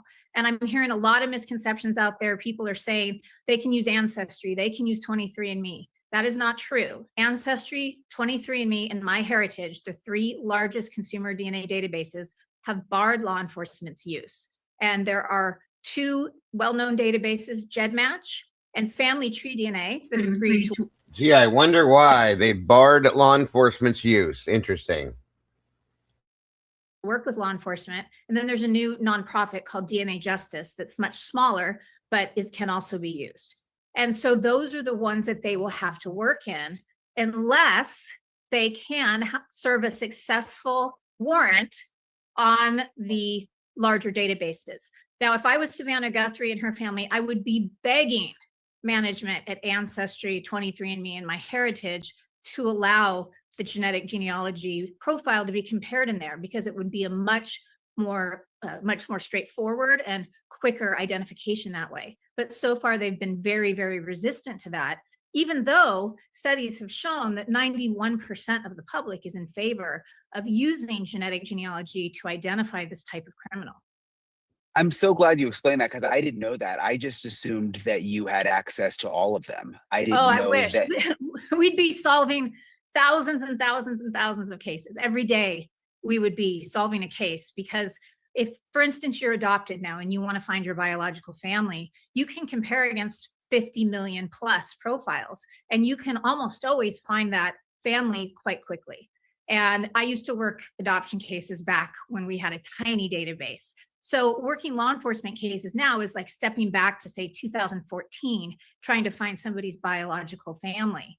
And that is just because of the size of the databases. So because we're working in GEDmatch, where you have to not only be in the database, but opt into law enforcement matching, that is maybe 600,000, 700,000 people. And then Family Tree DNA, there is maybe 1.2 million or so in that database. They don't release their exact number. So, some of those are the same people. So it's really under 2 million people, and you've got to get a little lucky, right? You've got to hope that there are close enough relatives in there for you to be able to find their common ancestors. And so we're working with second, third, fourth, fifth cousins and beyond the vast majority of the time. Occasionally, you will get a close relative, just luck. So it's really going to depend on luck and population group as far as how long genetic genealogy would take to identify this unknown individual. 2 questions. Do the bigger companies that you were talking about that don't let you use their database, have there been warrants where they make exceptions? No, I do not believe there has been, based on some very good inside sources I have. But I know that they are ready to serve them in a case that has, high priority. For instance, if Charlie Kirk's killer had not been identified so quickly, or the person who tried to assassinate President Trump, those would have been the type of cases where I think it's very likely the FBI would have gone ahead and served that warrant on the commercial companies Ancestry, 23andMe. Interesting. In a case like this, will they? I don't know. But I think that this is going to happen one of these days. It's going to be a huge knockdown, drag out fight between law enforcement and the courts and these very powerful deep pocket consumer DNA testing companies. Do you think that they have started ancestral DNA testing? I don't know how you phrase it with this case. Do you think it's already started? Absolutely. I think they are doing it in parallel, like they did in the Koberger case, where there's enough DNA where they can split that basically, and they can create the STR profile, that traditional profile from some of the DNA, and then will at the same time be creating that SNP profile with another portion of the DNA. And even in Koberger's case, for instance, they were able to do that, and it was just transfer DNA or touch DNA, right? It couldn't have been a lot. So it just depends on what they found in Nancy's home, how much they have, but we need such a tiny, tiny amount to create that genetic genealogy profile that I feel very confident that they are doing that. And I've worked with DNA Labs International in Florida, the company that is doing this, and they are very good at extracting DNA from evidence. They have done that on a lot of my successful cases, because that's not something that Parabon does. We send that out. And so I have full confidence in them. I do not at all think it was devastating that it was sent to them. I trust them. And I am sure they are already working towards creating that SNP profile, if not already completed it, and uploading it to those databases where they need to compare it against the people that have allowed us to do that. And I know you said it's hard to say an exact time, but like what is the range of time you think it would take for them to get results to find a second, third, fourth cousin of whoever did this? Well, it takes a little while just to get the comparisons back. So once you upload that SNP profile to GEDmatch and Family Tree DNA, it can take a day or two, or sometimes even longer at Family Tree DNA, to get that list of people who share DNA with that unknown DNA contributor. So I doubt that they have it yet, but it might be very, very close to being compared at GEDmatch. If they were able to create that, say, yesterday and upload it, it would be undergoing those comparisons right now. They might have their match list, as early as today or tomorrow for that data. Now, if there are significant enough matches there, and when I say matches, it's very different than what most people are used to with law enforcement cases. Matches has traditionally been an exact match, right? You're looking for that person in the CODIS database, their DNA. Or if your state allows familial searching, then you're looking for someone who's a very close relative in the law enforcement databases. Only some states allow that. But that can only detect a first-degree relative. You need a parent, child, or a full sibling. They also can do a Y chromosome search. That's a little bit more complex. But that is very, very different than in genetic genealogy databases. When we say a match, that is a partial match. That is someone who typically will share just a little bit of their DNA. It might be less than 1% of their DNA. And you get a long list. So everybody that puts their DNA in one of those databases will have hundreds or thousands of matches, depending on their population group. We're usually looking at the top dozen, 2 dozen, 3 dozen matches, and then trying to figure out how they're related to all of those people. They might be third cousins, meaning they share great-great-grandparents. So we've got to figure out which set of their great-great-grandparents. And we do that by looking for patterns in the data, overlaps, triangulations. Who's this one person or set of siblings that is related to all of these people sharing DNA with the unknown suspect? So it can take a long time. The fastest I've ever been able to do it, once I got my DNA list from GEDmatch, was 30 minutes. And then I have some cases I've been working on for 7 years. So wow, population. So it's hard to say. It really is. But yeah. in a high priority active case like this, I'm sure they're going to throw everything at it they can, all the resources they can. DNA Labs International has a really good chief genetic genealogist there that I have a lot of confidence in. And so if she's not already working on it, I'm sure she will be soon. And this is the type of case that you push to the top of the pile, and that's because it's active, right? The vast majority of the cases that we're working are cold cases, and they're still important, but public safety is not at risk as much as when you're working an active case like this or Koberger, for instance. They need to stop these people in their tracks. So interesting. Is there anything else, Cece, you think with this case is important? I mean, and we don't know, obviously, all the details, but the fact that they have DNA from inside the house, the glove, there's probably other things that we don't know about. From a DNA perspective, do you think they're making progress just based on what you know from the outside? Well, it's always hard to know what's going on behind the. By the way, CC Moore is one of the best. I've always had nothing but mad respect for her. I wish they would have used her a lot more in the Idaho 4 case than they referred to her for, because she's probably the best and she's one of the most trustworthy, in my opinion. Scenes. I'm sometimes so frustrated when I'm working on a case and I see the commentary that's out there in the public, because I know on those cases what's happening, and it's often very different than what the public or even the media is speculating. So I hesitate to speculate on that. But I have, as I said, a lot of confidence that they are moving this forward. The agency already had a relationship with DNA Labs International and a contract, which means they've been successful in the past. They trust them. And as I said, I have full trust as well. I don't think that she's necessarily always a guilter, Kimberly. I think it's just based on the information that she takes, the basic information from the case. She doesn't look into it like we do. So therefore, that's why she thinks what she thinks. If she had looked into it deeper and was probably involved, she probably would have thought things differently, in my opinion. Well, I think anyone making negative comments like that, it's really just competitive posturing. We don't need that in this case. We want Nancy found, we want this person identified. It doesn't matter which company does it or which lab does it, which of course I'd love to work the case, right? But I don't really care as long as somebody skilled is doing it. And they did not make a mistake, in my opinion, sending that to DNA Labs International. They can bring in the FBI genetic genealogy team too, if it ends up being a really difficult case, just like they did in the Koberger case, right? It was started at a private lab. It was transferred to the FBI investigative genetic genealogy team, and they were the ones who made that identification of Brian. And that could happen in this case too. If it's taking too long for the private lab, then they can certainly bring in the FBI genetic genealogy team, and they have resources that we don't have.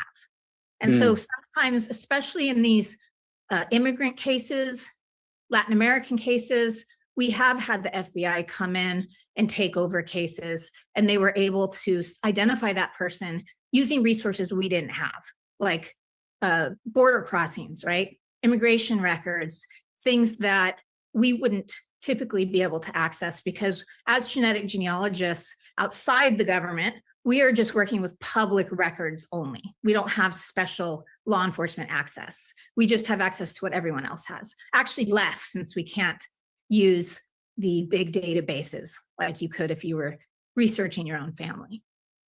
Wow, really interesting. Cece, I appreciate you explaining it to me. Thank you for taking the time. I appreciate Cece for taking the time to talk to me and explaining some of this DNA stuff to me, because it can be this is where things get really complicated and scientific. But as you heard her say, this is also when cases come together, and we're starting to see DNA evidence really appear in this Nancy Guthrie case. So hopefully this will help move things along. I also want you to hear my interview that I just did with Sergeant Aaron Cross, who is a Pima County Sheriff's Office sergeant. And I've made a lot of sources on the ground here, but it's difficult talking to people within the department on camera because they can get in big trouble for speaking. What's interesting about Sergeant Cross is he is also the union president, so he has protections and can speak more freely. He's not on the inside of the Nancy Guthrie investigation at all, so he can't speak about what's happening from the inside of the investigation, but he has a ton of expertise when it comes to this area. He's been with the sheriff's office for almost 20 years. And he also is able to talk about, and openly, which is difficult here because people are nervous to talk badly about the sheriff who are still working there, but he can talk about concerns that the deputies have about the sheriff, about the way the investigation has been handled. And why he thinks the FBI should have been brought in sooner. So listen to my conversation with Sergeant Cross. This is really interesting, you guys. The first thing I wanted to ask you about was just this new FBI statement that I showed you. First of all, apparently there's a lot of gloves that have been found. Yeah. What do you make of that? I mean, I guess these gloves are used for all sorts of purposes, it seems. It is pretty common. It could be from investigators. It could also be, I mean, we have a large amount of homeless that live and camp in the area. We also have, we've experienced a lot of nighttime car break-ins in this area as well. So, I mean, it could be from any one of those things. Hopefully it's related to the Guthrie kidnapping or incident, and they're able to get some DNA out of it, and it breaks the case open. But I understand it was found a couple miles away. Hopefully, as he's driving away, he throws his gloves out the window. Maybe we'll get a lucky break, but there's a lot of possibilities. It just seems like that would be a dumb thing to do, though. I mean, if you're the suspect, yeah, why wouldn't you bury them or hold on to them? You Yeah, know? it seems very unusual. He seemed to be very prepared and very careful, at least on the video that was released, and so it would seem very out of character for what we're able to see. But you know, hopefully we'll get lucky. And you are a sergeant with the Pima County Sheriff's Office. And Speaking of gloves, I got something to show you before we get out of here today that Molly put together. also the union president. Yes, sir. So you're able to talk to us about some of these issues with the department because you're protected. Correct. By the, which is why we haven't really been able to talk to anyone else within the. Yeah, I can speak on matters of public concern. Yeah, and have some protections from that. Do you ever get nervous about retaliation? Oh, all the time. I'm sure I'll be drug in to answer questions about this very interview. Okay. So, what is since you have your pulse, I mean, how many deputies did you say are in your union? So we have a little over 300 out of the about 396 detectives and deputies in the department. So almost everybody. Yes, sir. So what is the feeling right now within the department? I mean, you guys have the eyes of the world on you. Yeah, it's tough. The deputies, they haven't been impacted as much. The detectives, though, they're working, I mean, some of them are working 8 days straight. Some of them have put in 70, 80-hour weeks for the last couple of weeks. So they're doing everything possible to try and solve this crime. They're working very hard, sacrificing Thank you, Meg. their families, and they're doing everything they can. But it's definitely taken a toll a little bit. You can tell when you speak with them. There's a little bit. Not as of yet, Michelle. They haven't vocalized that to me, but you can tell it's been a lot. And working 80 hours a week, 70 hours a week, that's a tall order. And a lot of pressure. I mean, everybody wants to find Nancy, you know? Certainly, yeah. The whole, it feels like the whole world, or at least the nation, that their eyes are on us. And so there's a lot of pressure internally as well as externally to try and solve this quickly. Is it true, and I've just heard this from some people around the sheriff's office, that the homicide team is pretty inexperienced right now? They're pretty new, and that goes for really all the departments. So we have 96 detectives. 45 of them are detective ones, meaning they're pretty new. Inside the unit, I think the person that has the most experience inside that unit has 3 years in homicide, and then some of them are more experienced detectives. They just haven't been in homicide. So there's been a lot of turnover. Another example is that our deputies, we have 195 deputies in patrol. 101 are on probation, meaning they have less than a year. We've experienced several waves of exodus of deputies going to other agencies or retiring early to go work somewhere else. So we're feeling the consequences of that, both on the detective side and in patrol. Yeah, that's kind of alarming when you think about a case this complicated. Very. And we know the sheriff's office is still technically in charge. You'd think there'd be people with decades of experience. Yes.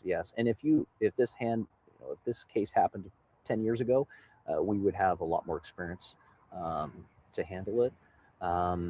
However, I mean, like I said, we only have 96 detectives compared to something like the FBI. They could bring thousands of investigators that they could pull from across the country. So we're a medium-sized department, and of course there are limitations that come with that. Have there been frustrations on the inside about the way this has been handled? A little bit. They vocalized some of that to me. A lot of it is just some of the decision-making from the top makes them look incompetent, and a lot of those decisions weren't theirs. And so I agree with one of Sheriff Nanos's versions was that we gave up the scene probably a little too early. And perhaps we could have kept that locked down, maybe with the permission of the family, could have put up crime scene tape after the search warrant was concluded, just with the understanding, hey, we're probably gonna have to come back out here. Is it okay if we keep people out?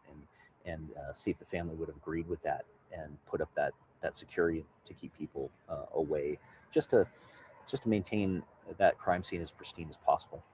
What about this relationship with the FBI? Because we've heard from FBI sources that it hasn't been good. You know, I even heard a couple nights ago there was some critical information that wasn't shared with Ebola that they just didn't tell the FBI about. Yeah. And then, you know, this whole issue with the lab. Yeah. It's going to Florida, whereas the FBI is, why isn't some of this stuff going to Quantico? Yeah. Where does that stem from? So my opinion is that this comes from 2016. I think when Sheriff Nancy was investigated, when he was interim sheriff back then, I think that investigation caused a lot of the icy relationship that we see today. I don't. He holds grudges, and took that as a shot, and I think that he hasn't forgotten it. And I think that's driving some of the decision making that's going on right now. Do you think the relationship is getting better at all, though? Because when we went out to the search warrant, I guess that was on Friday night. You know, the FBI was there for that. Yeah. It was and it was your SWAT team, but then it was an FBI search warrant, federal search warrant. I mean, do you think they're trying to mend that now, or what's your sense? If there's any efforts to mend the fences between them, it's only because of public pressure for him to do so. But I think that this case, what worries me is I'm worried that this case has become an ego case for him. There it is, an ego case for him. And this is one of his own guys admitting to this. Agreed. Kim, why is there no ABI or well, you have them here? I think every state has Bureau of Investigators. That's weird that they don't. That's definitely strange. Good question. This is our chance to one up the FBI or to show that we're as good as the FBI. And I'm not sure that should be driving the decision making. We have very capable, hardworking detectives. However, it's like I said before, we're a medium-sized agency. We just simply don't have the manpower, the assets, the funding that something like the FBI could bring to bear. What happened with that? I've heard some rumblings about the search plane and the pilot, I think, or do you know much about that situation? Yes, sir. It was a pilot / TFD, the tactical flight deputy. So our plane has two people in it. It's the pilot and the person behind him who is operating the high definition cameras, the FLIR, all that. And so there was a pilot / TFD who was normally assigned to work that day with a pilot. However, he was transferred the week before, I believe on January 25th. And he was transferred back to patrol, and as a result of that, he was not replaced. And so as a result of that, the plane was not able to be used immediately. From what I understand from people who worked that day, the helicopter was initially used because there was a pilot at the hangar and a helicopter pilot, so they jumped in the helicopter and responded. And that has some benefit. When you fly a helicopter around a missing person, oftentimes people, they go out of their house to go, what's going on? Why is their helicopter flying so low around the neighborhood? And so when you get people out of their houses, sometimes they'll see a disoriented elderly person or someone in need, a small child, and they'll call 911. However, eventually they called the TFD out that day, and then they flew back to the hangar, I understand, and then got the plane out of the hangar and got it overhead. But that took 2 or 3 hours from what I understand. So did the sheriff have an issue? You said the person was transferred out. Yes, sir. Do you know why? There's a minor demeanor complaints with the pilot. I think he'd been around 17 years, and there were some demeanor complaints in behavior with his interactions with some other people inside the unit that, in my opinion, could have been handled a little differently. He received informal discipline and then was transferred. I think that informal discipline and perhaps a special observation probation would have been more appropriate and would have kept that asset, which is that plane is the most valuable law enforcement asset in Southern Arizona. And if it moved to Phoenix, it would be the most valuable asset in Phoenix. It's that good. Yeah, I've seen it. It has the monitors in the back. It's impressive. I saw some pictures of it. Yeah. And all the local agencies around us, whenever it's available, they want to use it for any of their cases. It's extremely valuable. And so I feel like handling that a little bit differently would have kept that plane ready and addressed the problem with the employee. But that decision was made differently. So that deputy is a deputy, yeah? Yes, sir. Yeah, he had 17 years of experience flying with that kind of work. Yes, sir. And he hasn't been able to work this case? Correct. And he started as a TFD that we then made into a pilot. So he had 17 years in the air unit, I should clarify. But he'd been a long-time pilot, was a long-time TFD, and was very good at his job. So he could be helpful right now. Yes. That day, they would have been up quickly, and perhaps the searchers, because when this first came out, we initially believed that it was an elderly person who may have bumped their head or something and walked away. And so having that plane up with its capabilities would have allowed the search and rescue team to, in my opinion, more quickly realize that she's not in the area, and maybe we need to start looking somewhere else and thinking about this differently, especially considering the blood drops. Tell me a little bit about, I read about a no confidence vote for the sheriff. Yes, sir. When was that? That was, if my memory serves me correctly, it was in 2024, early 2024, I believe. And we took an anonymous no confidence vote or confidence vote, and it returned, except for one vote, it was unanimous no confidence in Sheriff Nanos. And that was done to kind of try and get the word out to the public, to the voting public in Pima County, that we've got some real issues in this department. And that's yeah. I mean, so everyone except for one person in the union said no confidence. Yes, sir. And my opinion is he probably didn't understand the vote and maybe have made a mistake. So, what are them? I mean, so why does it seem? So why don't they like him? What I mean, well, I think former Chief Deputy Castigar kind of gave you some insight into the issues going on with Sheriff Nanos. He has an ego that's difficult to describe without sounding hyperbolic, and it drives a lot of his decision making. He's very retaliatory, and their favorite version of retaliation is through transfers, which has impacted nearly every unit in this department and decreased our overall readiness, in my opinion. Nearly every unit, the experience and expertise that was there was transferred out for whatever reason, and there are real impacts to that, and it lowered morale. And so there was a lot of hope that in the election in 2024 that we would have a change at leadership. And when that didn't come to pass, very close, but when it didn't come to pass, that's when we started seeing these. Yes, this guy's a sergeant on the department as well as union president, so he can get away with saying a little bit more, but he's putting it all out there and being like truly honest about it. So mass exodus of deputies and how detectives. close was it? 471 votes. So he lost by 400. He won by 471 votes. Yeah, 471, 481, less than 500. Okay. It was so close it had to have a mandatory recall per the Arizona state law. And you mentioned the transfers, and you said it was like discipline by transfer. Is that what happened to you? Oh, yes, sir. So when I became president in 2023 of our union, I initially decided, hey, let's take a morale poll. And so we did a morale poll. It came back pretty low, and it came back with some comments. And I thought that those comments would be beneficial to someone in a position of leadership. So I quietly compiled them on a professional letter and sent them to Sheriff Nanos, just put it in his basket, and he could have thrown it away. However, he took exception to that and responded by transferring me to a position to hurt my family. That was confirmed to me later by former Chief Deputy Castigar. What do you mean to hurt your family? So I was on midnights because I had small children and my wife worked during the day. They knew that, and about 7 months before, one of his chiefs threatened me to move me off midnights, and I explicitly reminded them that I'm on midnights for my family. But when I sent that letter, they responded by transferring me to a day shift so that I would not have that time with my children. And did you get transferred to like an office job at that time, or? Yes, sir. So what you don't even, how much experience do you have? This will be my 26th year. I am the second most senior sergeant in the department. But you're not out on the street? No. He has me taking calls, phone reports. So if your garden hose gets stolen and you want to make a phone report, I'm handling those currently. Is that feel demeaning? I mean, with all the experience you have? I'm the first and only sergeant in the history of our department ever working that position. It's normally reserved for injured deputies so they can still work while they're recovering from their injuries.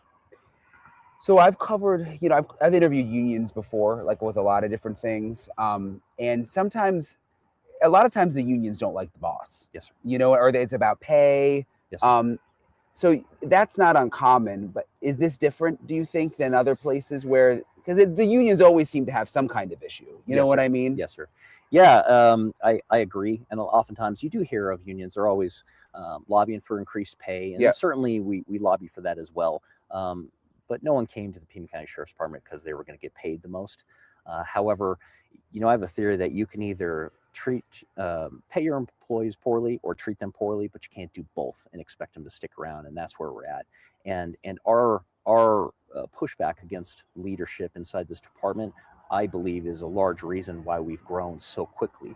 Like I said, we started in 2023 from nothing, and we're already now representing nearly the entire commission side of the department. The other thing I found covering sheriff's offices around the country is, sheriffs have a lot of power. I mean, they're elected. Certainly. So sometimes, or many times, the deputies love the sheriff. It's like the opposite of what you're saying. Yes. And even though maybe they don't get paid as much as they should or as much as they want, like the sheriffs have their back. Yes. And it's different than working for a police department where there's a city council and they almost, the sheriff really protects the deputies. Yes, sir. But I guess that's not the case here. No, and it's pretty unusual. But it is around here. Right? I mean, I've interviewed some other sheriffs.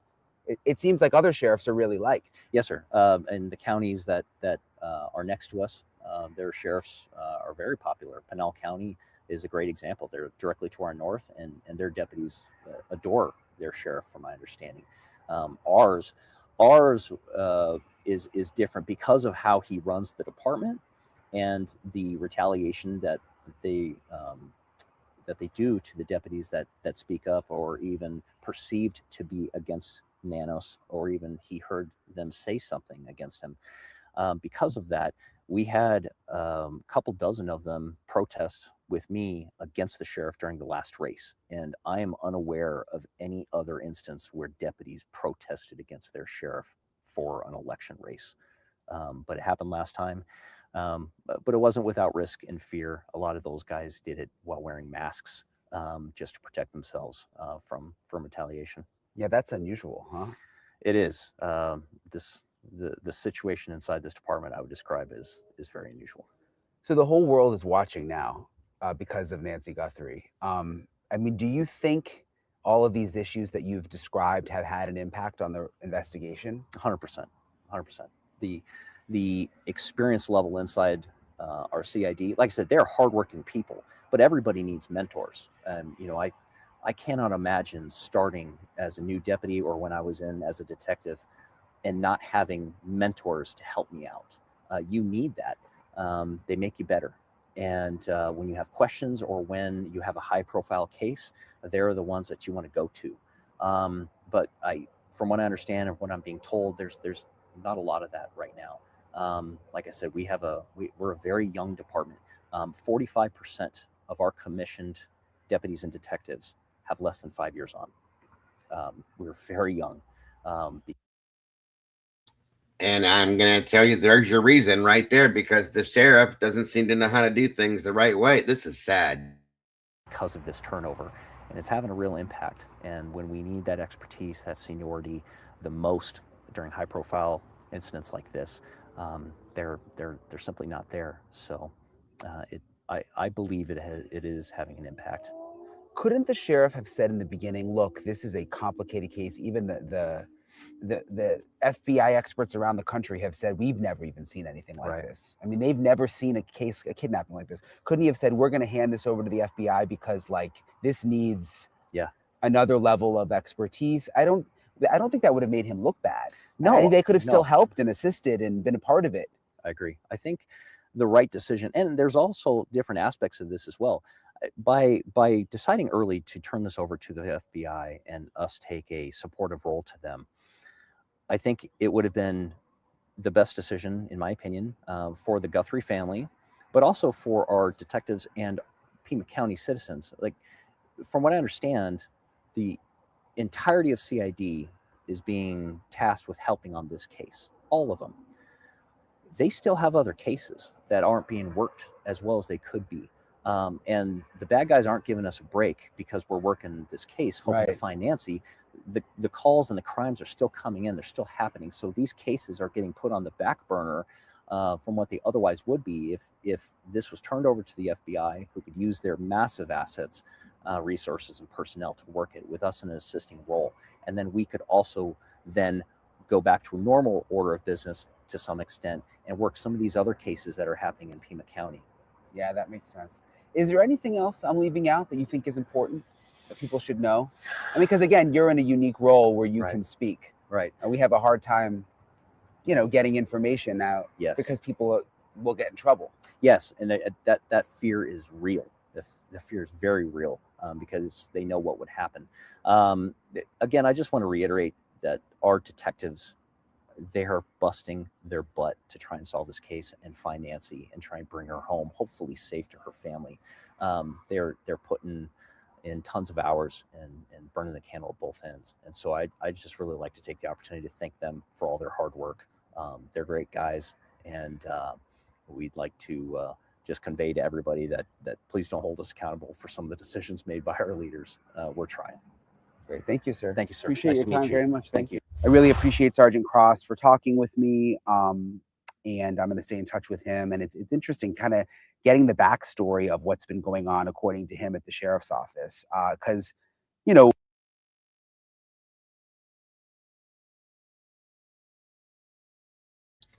Wow. I mean, this sheriff is something else, you guys. Something else. And this guy, they can't do much to him because he's the head of the union, thank God. Otherwise, he'd probably be transferred out tomorrow. Or worse. But that explains the department is young because they can't keep people staffed, because they're leaving because of the sheriff. This explains why there's been no press conferences. This guy doesn't want to do things by the book. He doesn't want to do things. I feel so bad for the Guthrie family with him leading this. This is why the FBI couldn't get involved. Otherwise, this probably would have been solved already, you guys, if you think about it. Damn. I'm so irritated now. This sheriff needs to go. Like, shame on you. This isn't about you and your ego and your head. God bless America. You don't make it about yourself when you're looking for a missing 84-year-old woman that has family that's losing their mind, not sleeping every night. Unbelievable. Oh, this is like one good thing Brian Hinton has done by interviewing this guy and getting the truth about this out there. And that sergeant, I appreciate him because he didn't give two shits. He wanted the truth to be known. That's why this investigation is a joke. It has been from the beginning. This sheriff is an idiot. God bless America. And that explains it, folks. It does. Why we've not seen one press conference other than the original one, because he's just an idiot. I hope this family sues, and I mean sues the fuck out of Pima County. Maybe they'll push the sheriff out at that point. Exactly, Kim. Exactly. They should be freaking the hell out over this. Wow. Well, there's a little bit of that to stew on, you guys, because that's going to do it for us for today. We've gotten quite a bit of new information, quite a bit of, very, very interesting stuff to go with now. Candy girl, good to see you, dear. Oh, he did a lot, Candy. It's what he didn't do. That's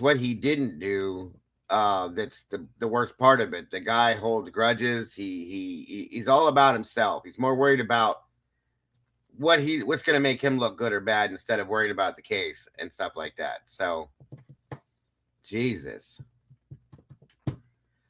So anyway, that's going to do it for today, guys. I've had you here a little longer than I wanted to, as always, but that was an interesting interview, and I'm grateful to Enton for doing that, so we know.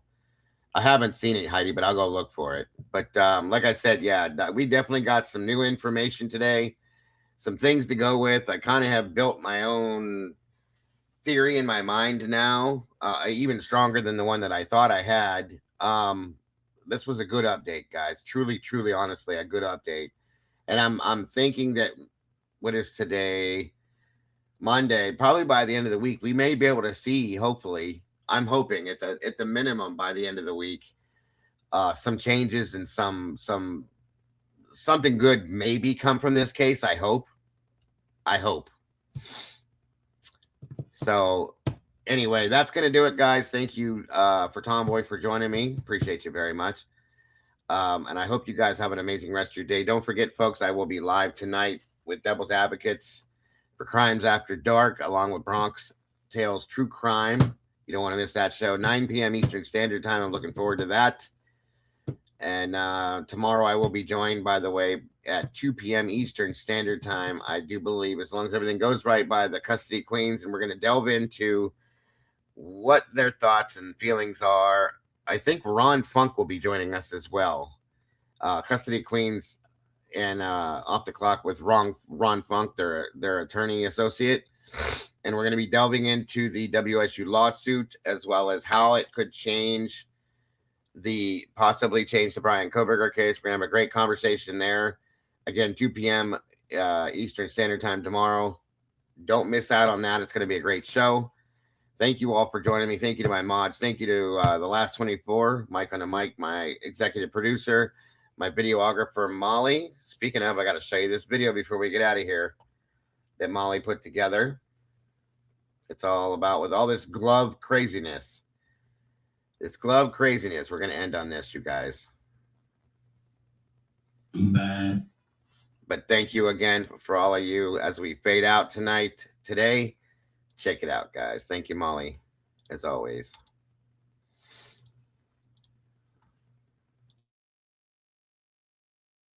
Boys. Bad boys. What you gonna do? What you gonna do when they drop one for you? Early in the morning with the sun in your eyes, federal task force, big surprise. You see the black SUV, you see the dark tent, but they leave behind a very obvious hint. They hop on the fence and they're kicking the door, but something falls down on the kitchen floor. It's leather, it's tactical, it's size double L. Why they keep dropping them, man, you can't tell. From the evidence, lock it to the suspect's yard, keeping hold of their gear is getting way too hard. They got the badges, they got the guns, but they're losing their clothing one by one. Bad boys, bad boys, bad boys, bad boys. What you gonna do? What you gonna do when they drop a glove for you? Bad boys, what you gonna do? What you gonna do when they leave the left one too? Inside the briefing, the director is mad. The glove inventory is looking real bad. Agent Miller's got a bare right hand, leaving black spandex all across the land at the crime scene. Tape is everywhere, but there's a stray glove sitting on a chair. Is it DNA? Is it a mysterious hit? No, it's just the FBI losing grip on the deed. Left hand, right hand, it doesn't even matter. Dropped in the mud or the pancake batter. They got the windbreakers with the yellow text, but look at the ground to see what's coming next.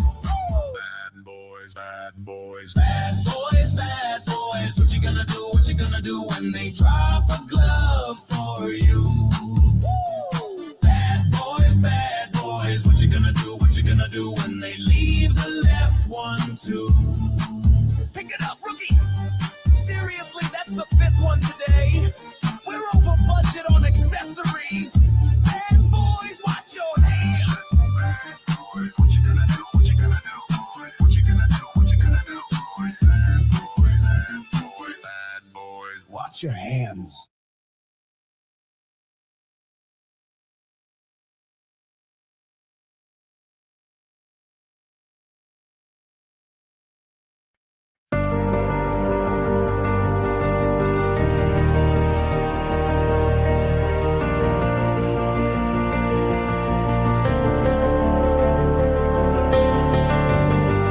The coffee's cold, the final stain.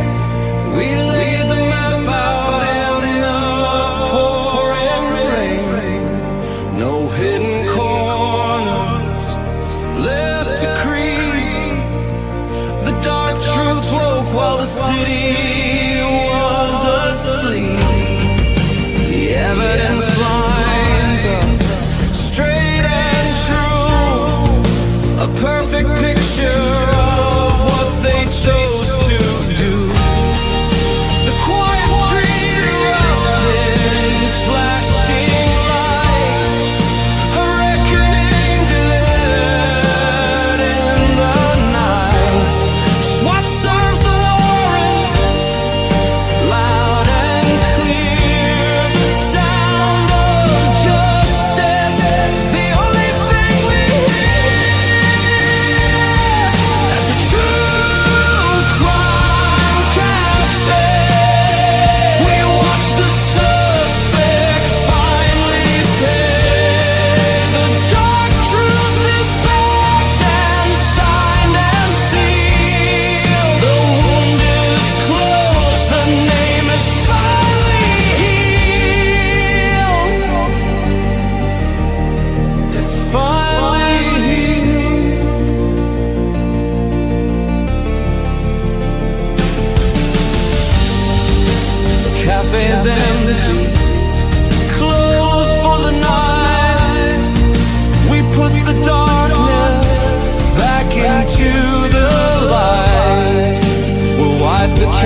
Until the next one.